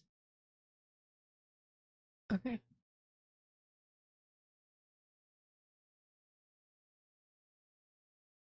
I think it's New Game Plus only. I'm in New Game Plus, y'all. I'm in New Game Plus. Okay, wait. New Game. New Game Plus. Oh. I see. 90s pixelate, black and white. Old CRT outline. Are you talking about this one?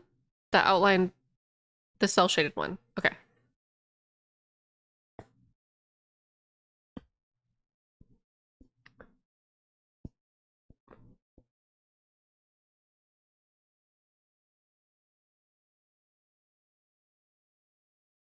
That goes crazy. I'm sorry. I'm still shaken up about this revelation. Holy shit.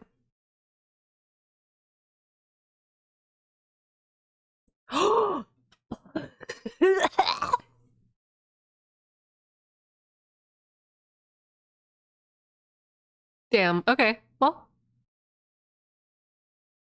no game audio. I mean, I'm not playing the game right now. So, well,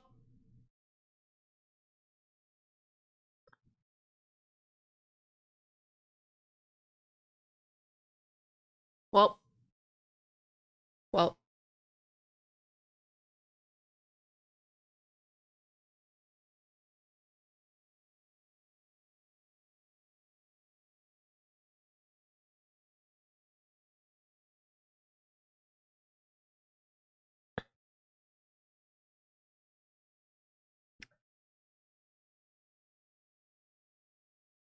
Anyway, he was cooked from the very start.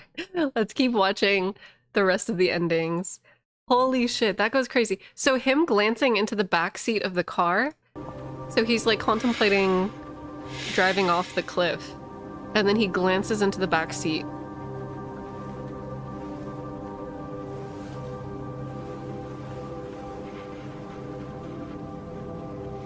Gagged. Oh my god. This like camera angle too of like us as Mary like looking up at him. Fucked. So fucked. Oh my god. Insane shit. Insane. Fucking insane shit. He was also talking into the rear view mirror. Not here.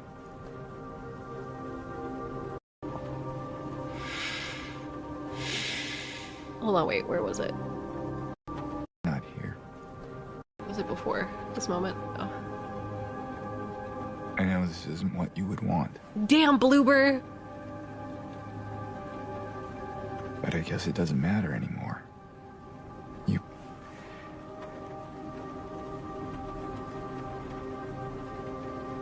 Damn. not here, The details in this ending. are you?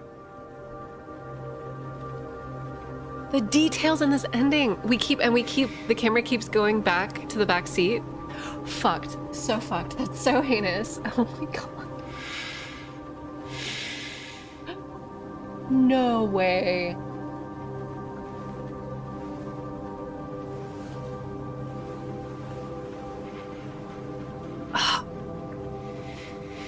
You can see he's psyching himself up to actually look at her. Yeah, he like doesn't turn around. He like takes a deep breath and he like fucking heinous. Fucking heinous. Oh my god.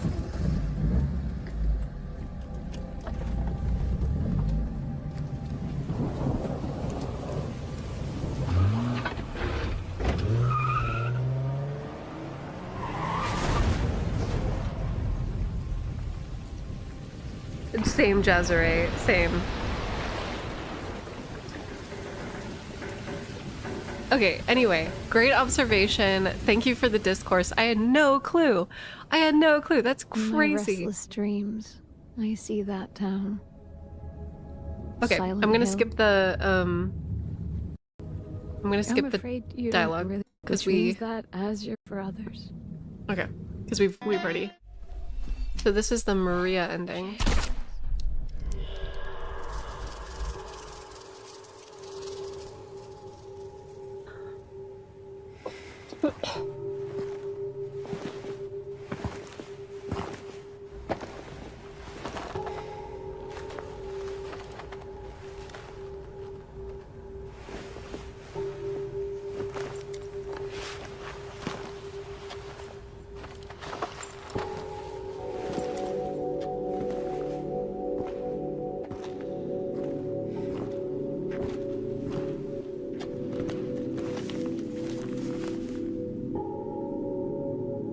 What is this? Is what you've been looking for.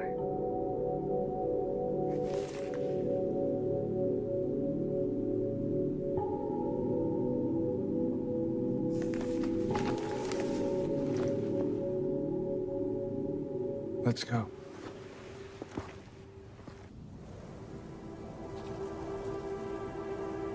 It's a freaky ending, yeah.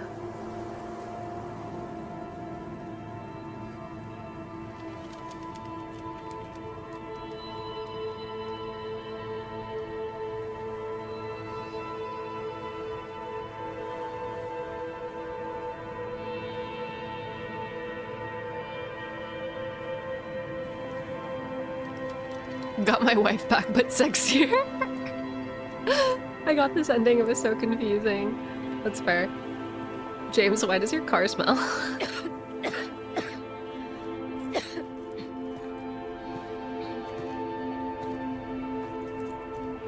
Better do something about that cough. The demand.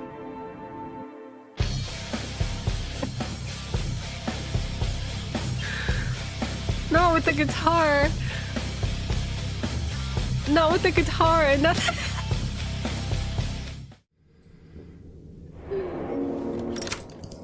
Not the guitar. Not the song. Okay, here's the dog ending. Please tell me he still has a Japanese voice actor, though.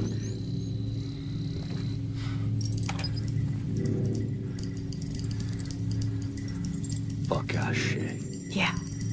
Thank God.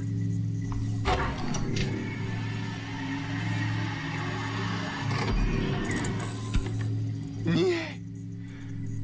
To nie może być prawda. Oh, it's Polish now. It's Polish now. I just realized. Oh my god, that's so cute. Oh, Bluebird, that's so sweet.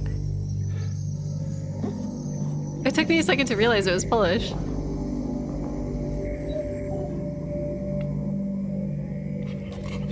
Please tell me they kept the song though.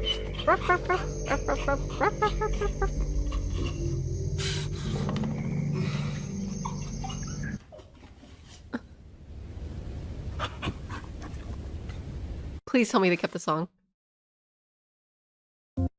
Fuck yeah!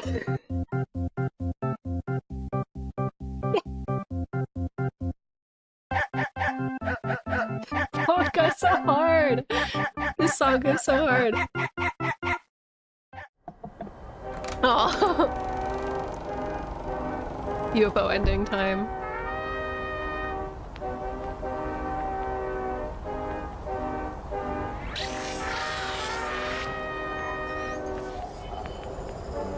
Why Polish? Because Bloober, the development team that did the remake, is in Poland. So in the original ending, he speaks Japanese, obviously, because Konami's team is Japanese. But it's cute that they added Polish now. But even in the American version of Silent Hill 2, James kept his Japanese voice acting for that scene, which was so bizarre.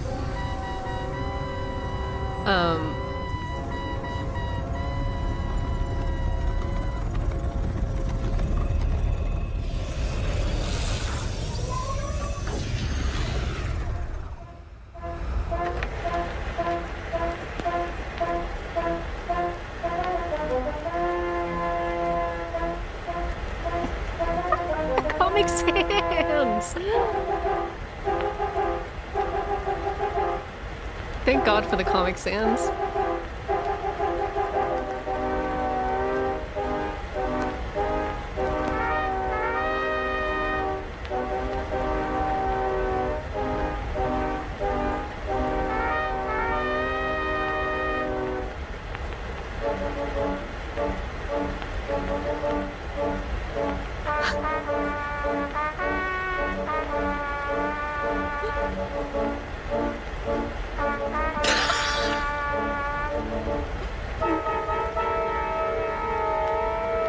Yeah, that's the original model.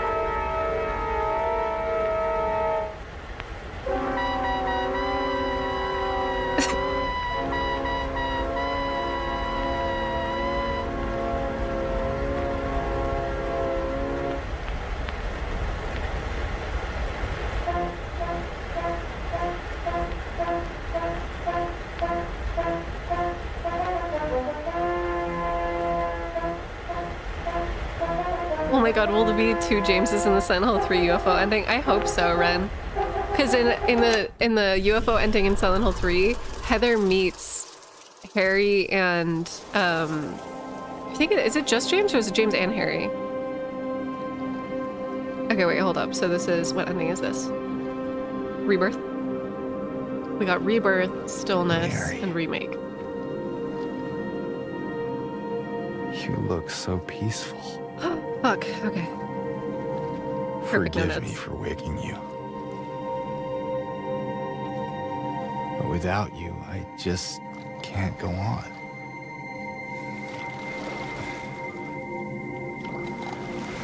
This town, Silent Hill.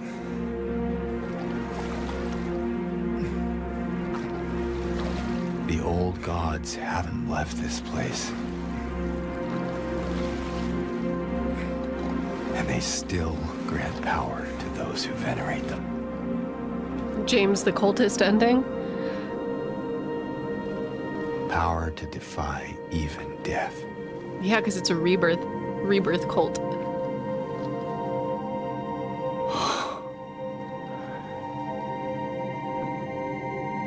Harry.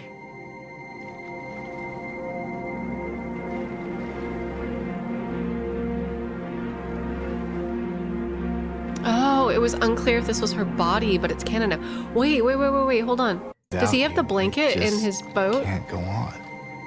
Can we see? Is that the blanket? This town, Silent Hill. Kind of looks like it. But it's hard to see because James is in the fucking way. Left this place. And they still grant power to those who venerate them. Honestly, like James's motivation coming to Silent Hill to reincarnate his wife is actually like lore accurate to like what the cult of Silent Hill is about, because the cult of Silent Hill is like a cult dedicated to reincarnating elder gods, specifically Alyssa, and like Heather's whole plot point is about reincarnation. So him pursuing that, like killing his sick wife to like rebirth her, totally makes sense. It's the least crazy reason. Yeah. But also it's like very crazy at the same time. It is both it makes a lot of logical sense, but also fucking insane. I don't know if I would would fuck with some ancient cult magic to do stuff. Anyway, hold on. I have to go to the bathroom. I'll be right back, and then we're gonna finish watching the rest of the endings.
Everybody's talking to Coop.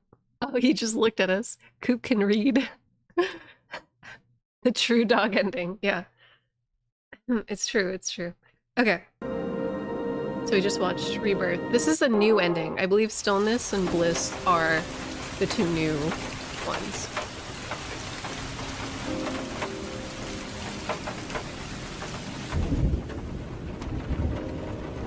I tried.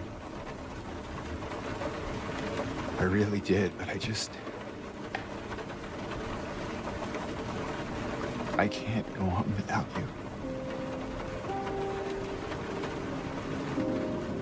I can't forgive myself for what I've done. I know.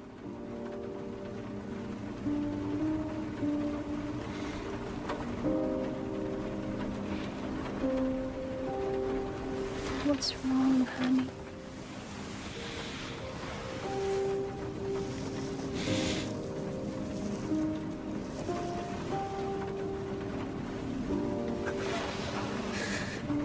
I miss you so much.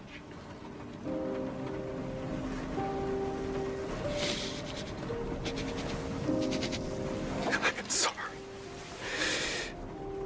I am so sorry.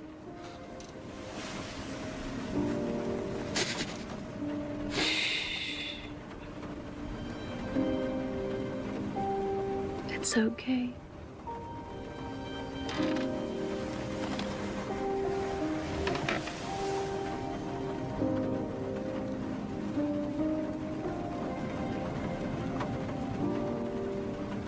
Will you wait for me? James. I've always been waiting for you.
So is this...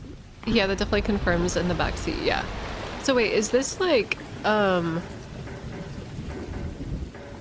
this is just in the water again? But like slightly...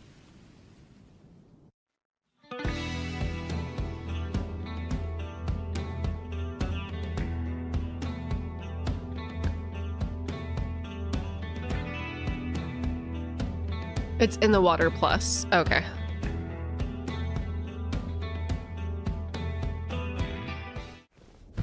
And then this is bliss.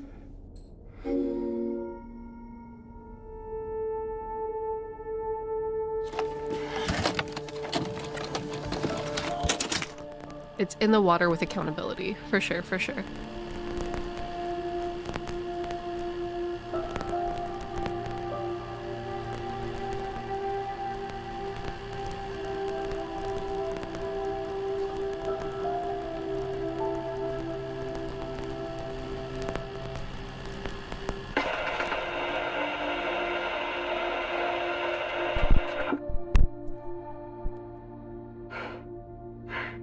Are you taping again? Come on.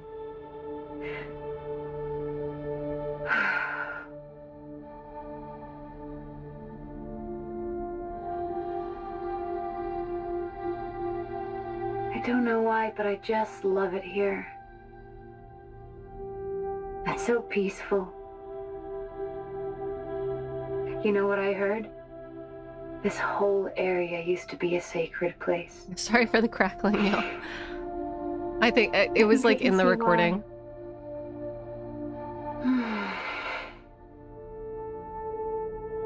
It's too bad we have to leave. Promise you'll take me again, James.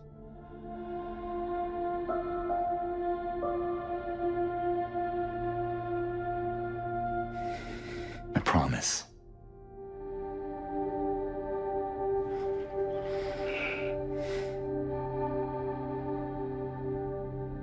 Come on, we need to finish packing.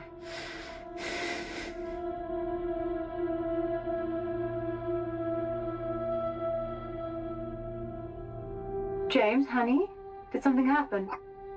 Cooper. Oh, no, it's fine.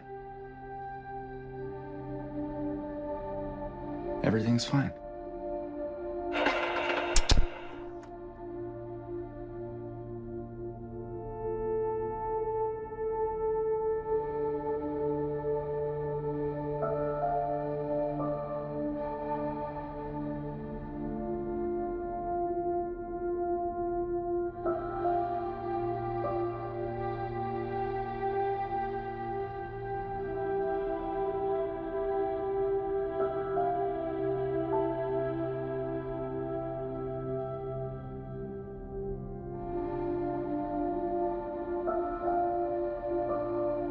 Yeah, James is in the VHS tape. Yeah, he got zooped. He got zooped into a memory. I reject my reality fully. James got Silent Hilled.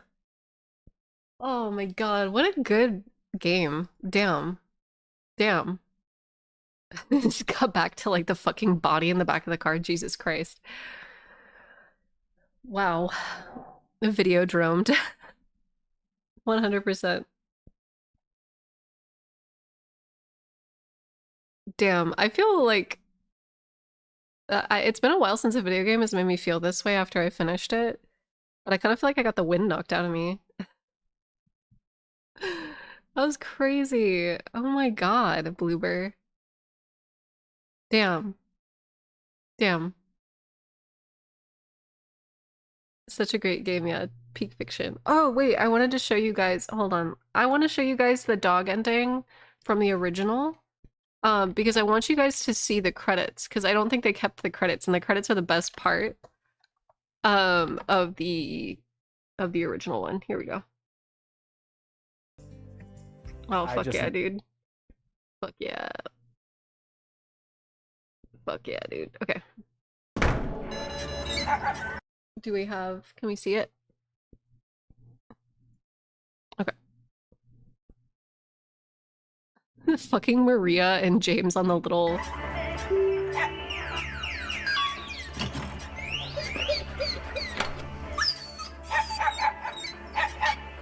The way he comes through the door. お前の仕業だったのか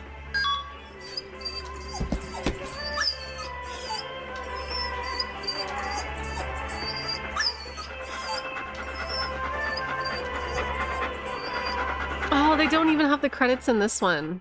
Damn it. Damn it, damn it. Okay, wait, here we go. This person has it. This person did it. Okay, wait, hold on.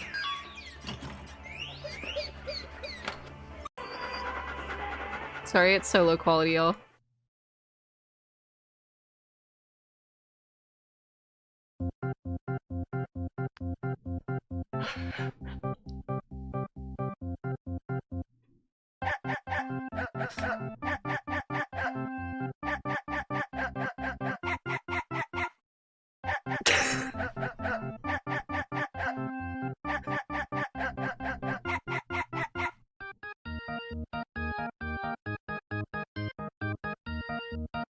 Is James sticking his arm in all the holes?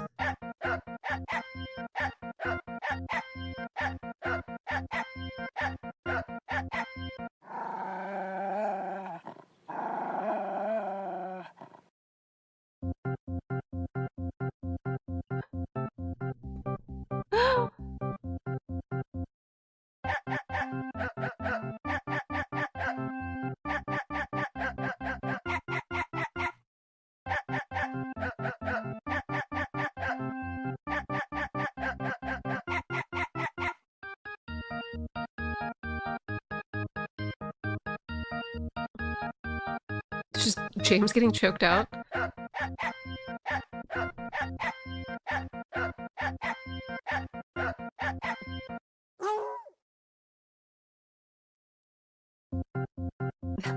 Okay. I've put y'all through enough. But yeah. Wait, the very last part? Oh, the pizza flying around. Oh, and the Maria. Yeah. This whole scene. Hold on.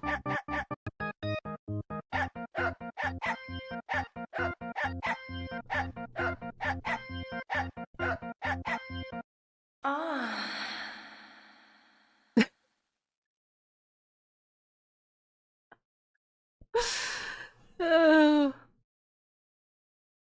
The dog's performance was worse in the remake. Oh, fuck. The random super buff James always kills me. This whole thing is very important. This game is very important.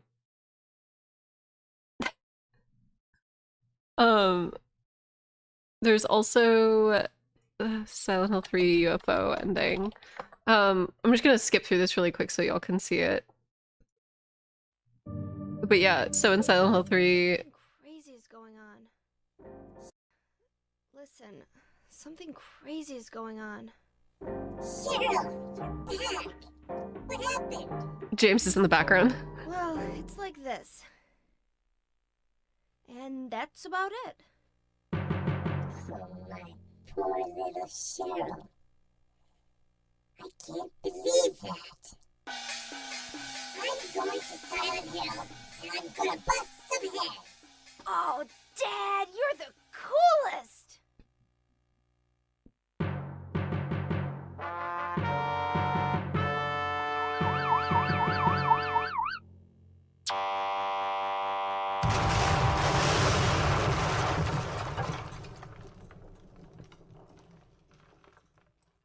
Best ending, yeah.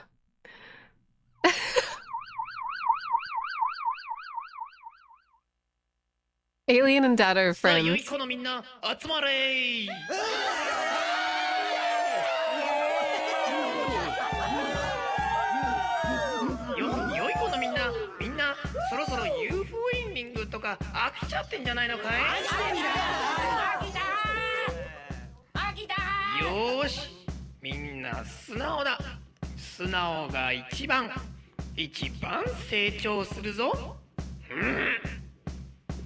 それじゃあそんな成長期のみんなでサイレントヒルの歌を歌おうかな。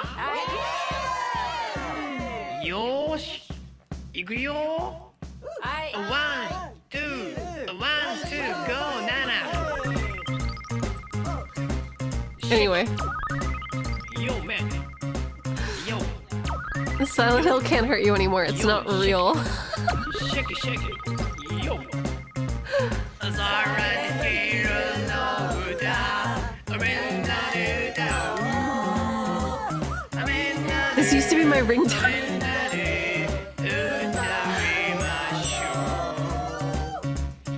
じゃあまずはクローディアの歌ね。みんなは歌わなくていいよ。クローディア、クローディア、本当は優しいおばさんだ。Anyway. I love Silent Hill. Silent Hill's a great game. Has really good themes and handles them very well. Love Silent Hill. I'm very excited. I hope they got someone in-house to record this. Oh, for sure. 100%.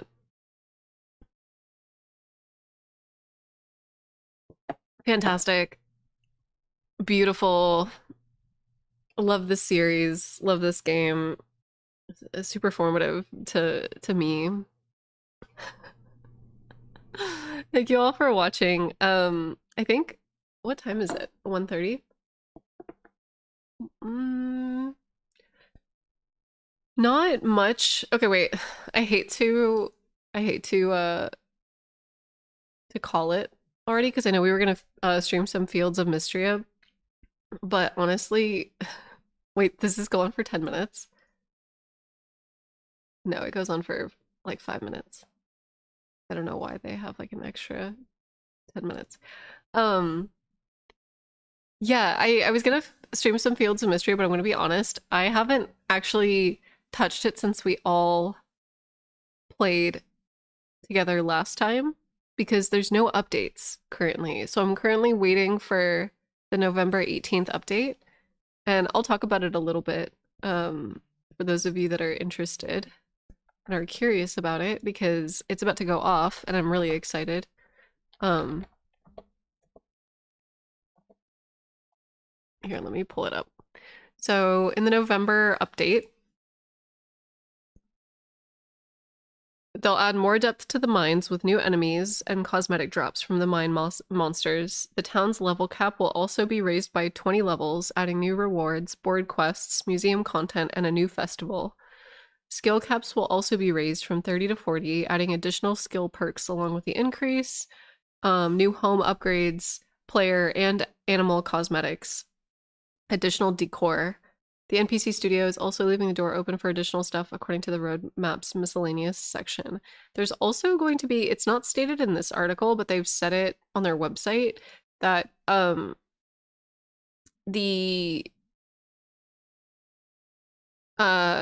going to be an increase to like heart events. So currently in the game, you can only cap out your heart ranking with somebody at level 4. This is Fields of Mistria, by the way. You can only have 4 hearts with somebody, but they're increasing it to 6 hearts, and it's gonna kind of ramp up to dating, which is like, I'm very excited about, but I'm also very nervous about because I still haven't picked who I want to date. I still haven't picked. Everybody's like cripplingly attractive because like everybody's designs are amazing. Oops. Mistria romance. Let me show y'all. Like everybody's very, very cute. Everybody's very cute. I think currently here, hold up. So there's speculation that the Dragon Priestess and the dragon are going to be romanceable, and you can kind of see their silhouettes here in the upper right corner. I would date the dragon or the Dragon Priestess for sure, but Juniper, this girl in the middle, she's got my number. Reyna, this girl, has my number. Baylor has my number. March has my number. I feel like Valen, is that her name? Valen, the doctor, she's like too good for me. She's the silver-haired one. I'm blocking her currently on the screen. We have a lot of Valen appreciators in the chat, but she's too good for me. She's like too put together. She's very type A, girly, and I just can't keep up with her. I'm a fucking chaotic mess. So Hayden might be the one for me. Hayden is like everybody's papa. Hayden's like everybody's girl, you know? And I love that. I love that he's like, everybody leans on him. He's like the emotional support for everybody in town. But he keeps like doing things for Valen that make me think that there's something there, and I feel kind of like, oh shit, am I interrupting something? I don't know. Crying, not crying because they got Reina's palms, right? Bless the devs. Yeah. Honestly, Reina is the only NPC in the cast who's like, and I would say Juniper. Juniper's like flirting with me, but I can't tell how serious she is because she comes off very non-committal because she flirts with fucking everybody. She tries to experiment on everybody in the town and turn them into frogs and stuff, and it's like, I just want you to turn me into a frog. Don't turn other people into a frog. But she's, you know, out there, she's out there trying to turn everybody into frogs, and like I just feel very jealous. But Reina, she's coming for me. She's like, let me cook you a meal. You're so cute. I want to be around you all the time. We're hanging out. She's coming for me. I want to be the only frog. Yeah. But yeah, this game is great. It's like Harvest Moon, but there's like more story. There's more story, and the combat is actually feels quite fun. It doesn't feel just like Terraria or like Harvest Moon or Rune Factory. It actually has some proper good feeling combat. Like it feels a little bit more like Zelda, like the combat. I think because the hack and slash animations are cool and they're adding new attacks and stuff. But yeah, I love it. I love it very much. I want to know what Baylor did to get in our good graces. So I thought he was like a thief. I thought he was a thief, but it turns out he's just like working extra hard on behalf of the town, and he's trying to play it off like, oh, I'm just a cunning businessman and I'm trying to get it on the ground floor and like profiteer off of Mistria before anyone else does because I see a lot of potential in this town. But like he low key, I don't think it's about business. I don't think it's about business. I think Homeboy's got some kind of like, he's sentimental and he cares about money and finance because he's trying to pull through for the town. Like he's really trying to like come through for the town. And I appreciate that. I thought he was just a money man, but he's not. He's not. The woman with the tiara is giving me Oracle of Ages and Seasons vibes. Yeah. All right, exonerated. Yeah, he's doing it. He's got my number for sure. Layers. He's got the vibes of this one anime villain that I was in love with. I could see it. I could see it. Character depth. I love to see it. Yes. Me too. I do. It is well written. It's very sweet. Please check this game out. Support this game. It is really fucking good. If you like Stardew Valley, like this game isn't even finished, and I already like it more than Stardew Valley, which is kind of fucked up. Kind of fucked up. Not gonna lie. But yeah. All right. I'm gonna go leave and eat some lunch and like lay face down on the floor because I still can't believe the in the water shit and like the backseat of the car shit. I'm still like just shaken up by that. I can't believe it. I just need that one character who gets their eyes constantly closed until shit gets serious. Yeah. Jazzeray, yeah. Go sleep and get some soup.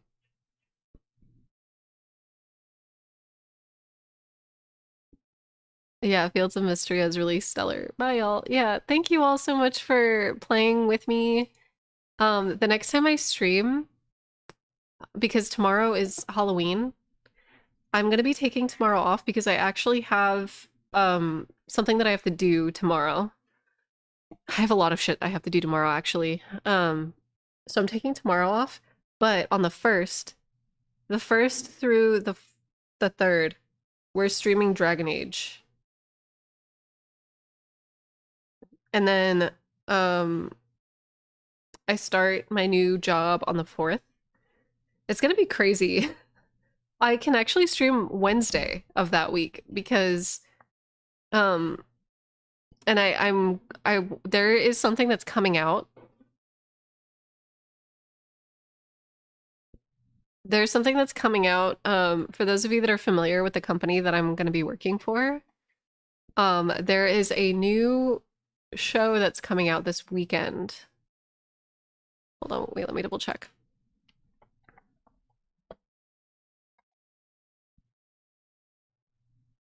November 6th.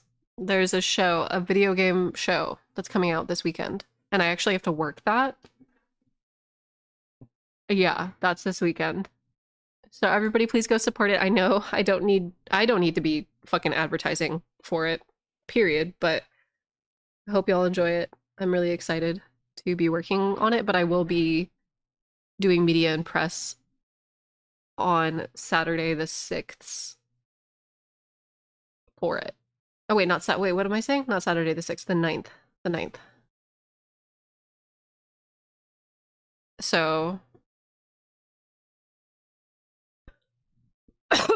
that yeah, everybody says that show? Yeah, that show. So everybody get hype for the 9th for the show, that show. I hope y'all like it. I hope y'all enjoy it. It's not, no, don't get too excited. Don't get too excited. As somebody said, get that money. Don't get too excited. It's not like that, you know.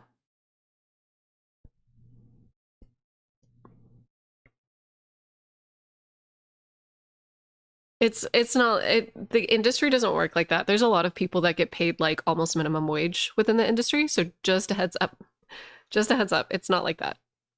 This is the one that I was telling y'all that like, I'm going to be commuting almost like an hour and a half and it's like, I'm getting paid not much. But at the same time, it is gonna like, it's gonna be great for me. Like resume, professionally, experience-wise, it's gonna be great. It's gonna be great.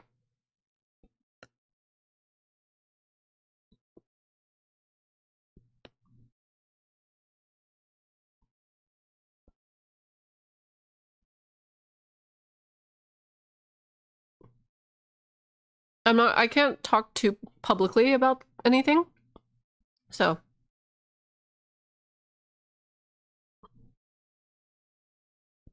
Yeah, a job is a job, for sure. It's gonna benefit me in the long run. I think I just have to like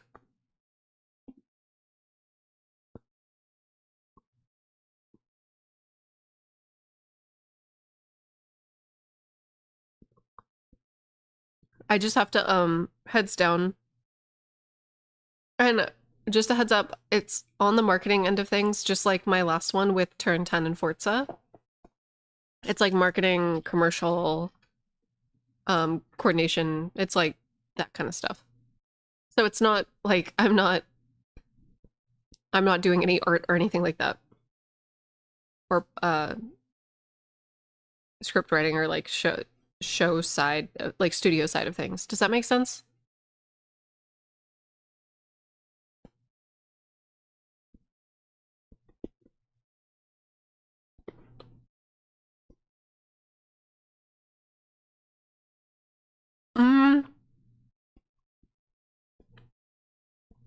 CS1, technically it's contracted work, but it's indefinite. So I have stability. Like I have fucking stability and I'm safe.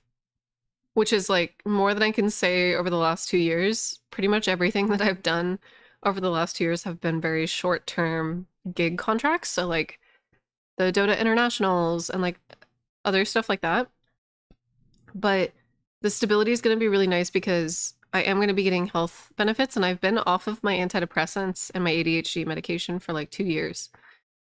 But it might impact like other areas of my life that are going to be quite difficult. So I'm like trying to emotionally manage that. Like, Lee is going to be watching Cooper, which I'm really thankful for. But I might just like get less time with my partner overall. And that's like really fucking depressing. And I'm trying to like, because my partner works weekends, right? And I'm going to be commuting an hour and a half working like pretty big chunks of time. So that means like I won't be seeing them much on weekdays, and I won't be seeing him at all on weekends. So I just kind of have to like I just have to clench through the next however long I need to like hunker down and do this. What does contract work mean in the USA? So yeah, when you can be let go at any time. So contracted work, usually you have some idea of like how long they're anticipating of like keeping you. So say for example, like the end of the fiscal year, your company, like say if you're working for like a big AAA company like Sony or something, Sony can say, hey, we want you on for another year. And so at the very least, you know that you have another year of prospects ahead of you. However, they can close down your contract at any point in time. And a lot of states are fire at will, so you can lose your job without any severance or without much notice. So I do actually work for Sony. Okay. But yeah, it depends on what kind of contract model. In the state of Washington, we have something called managed service contracts, which are annual contracts that companies have to like re-up annually. And that way, it's effectively like a project management, business management strategy where if you have a bunch of contracted workers that are disposable at any given time, if you need to emergency purge or you know, if you can't afford to have if you can't afford to outsource certain work, you can just like cut your contracts. And like a lot of contracted workers are also utilized too for short-term projects.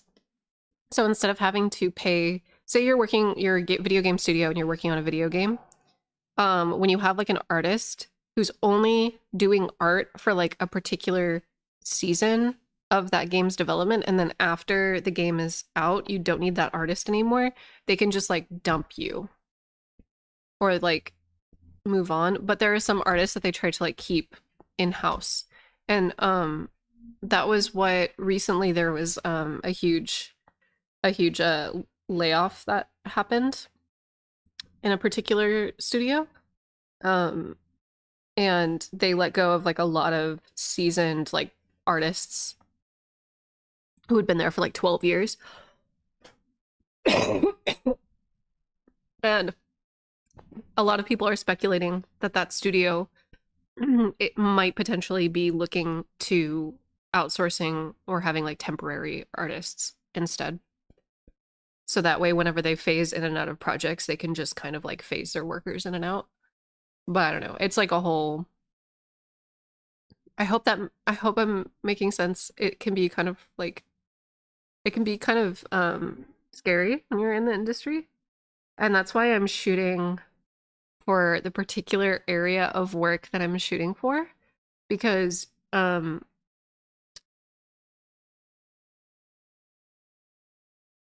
marketing in particular, I feel like is not a seasonal job for studio work, because your skill set can be utilized across multiple games that studio is pushing out. And you don't need to be married to like one particular game. You can get kind of moved around. And so that, unless you're doing like what I'm doing, so some of the marketing and broadcasting shit that I did is for events. It's like event planning, esports events, that kind of stuff. That area of work isn't stable, but it looks great on a resume. And so then when you're applying for more stable marketing, broadcasting, and media positions, you have like this, this wealth of experience that is directly tied to like viewership metrics. So like, for example, the Dota Internationals, it's super easy for me to just like Google how many concurrent viewers were watching that year. Because it's literally stored in like an analytics database for the internationals. So I can pull that up from my resume and just be like, yeah, blah, blah, blah. So it looks great to work all of these gig stuff. like these gig events, but at the same time, it's not stable. And so you kind of just have to like continue bolstering out your body of work until you're able to land something more stable. But I feel like on the game studio side, not on the marketing side, but on the game studio side, in general, it is a little bit more unstable depending on what you're doing.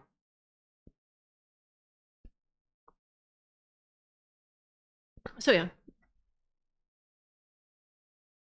I hope that is that's I hope that makes sense. And I hope that you know, for those of you that are curious why I've kind of transitioned into the line of work that I have, I hope that makes sense. It's just like a better long-term. If you still get to be a part of the industry that you love, and you still get to be like, you know, around the products that you love, but it's a little bit less like horrific. I think the last 2 years have definitely kind of, yeah, I don't know.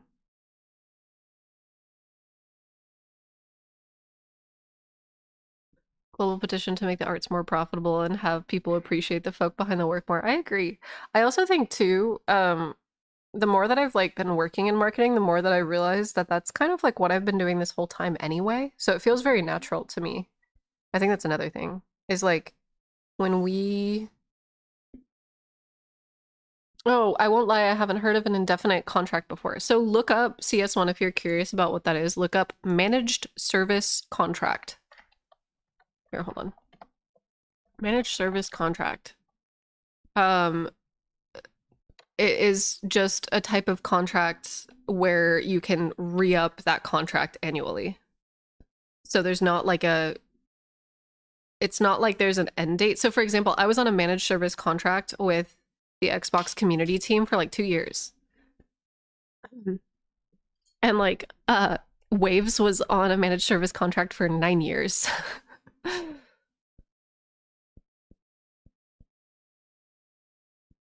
Best of luck with all that. It sounds exciting despite the commute and everything. Yeah, I'm trying. Oh wait, I do porting and support dev, so I have stability and do exactly the same stuff, but without the pressure of having the title to succeed. That sounds really nice.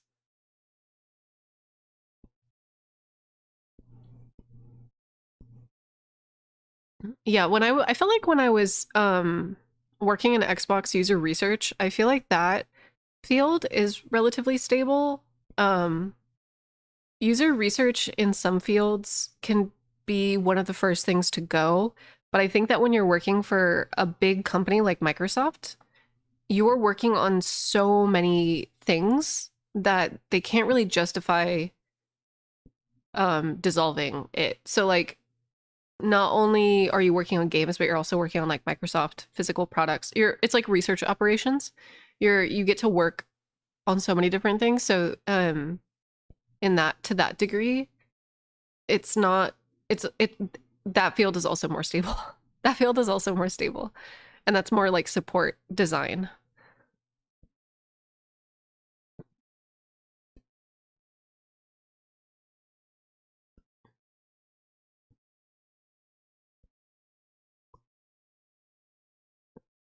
Knowledge in the industry is very important. Also, I want to make sure, CS1, that you understand that managed service contracts are usually managed through a contracting company.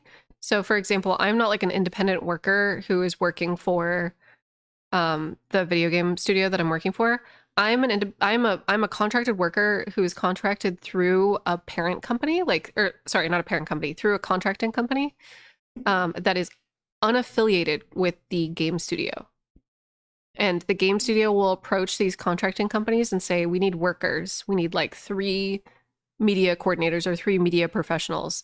And then that contracting company gives them us.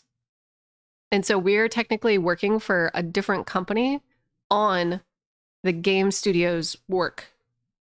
And this is why I talked a little bit briefly about like the nature of like video game credits and certain people not being represented or contracted workers not being allowed to talk about the things that they work on, and a bunch of other stuff like that. So yeah, make sure if you plan on taking on like a managed service contract, it's usually going to be through another company that's hiring you. It's not like you are representing yourself and like going to Microsoft and saying, "Give me a job." It's not like that.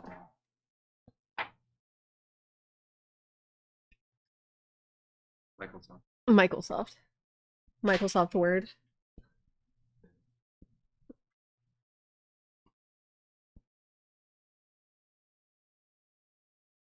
It is crazy.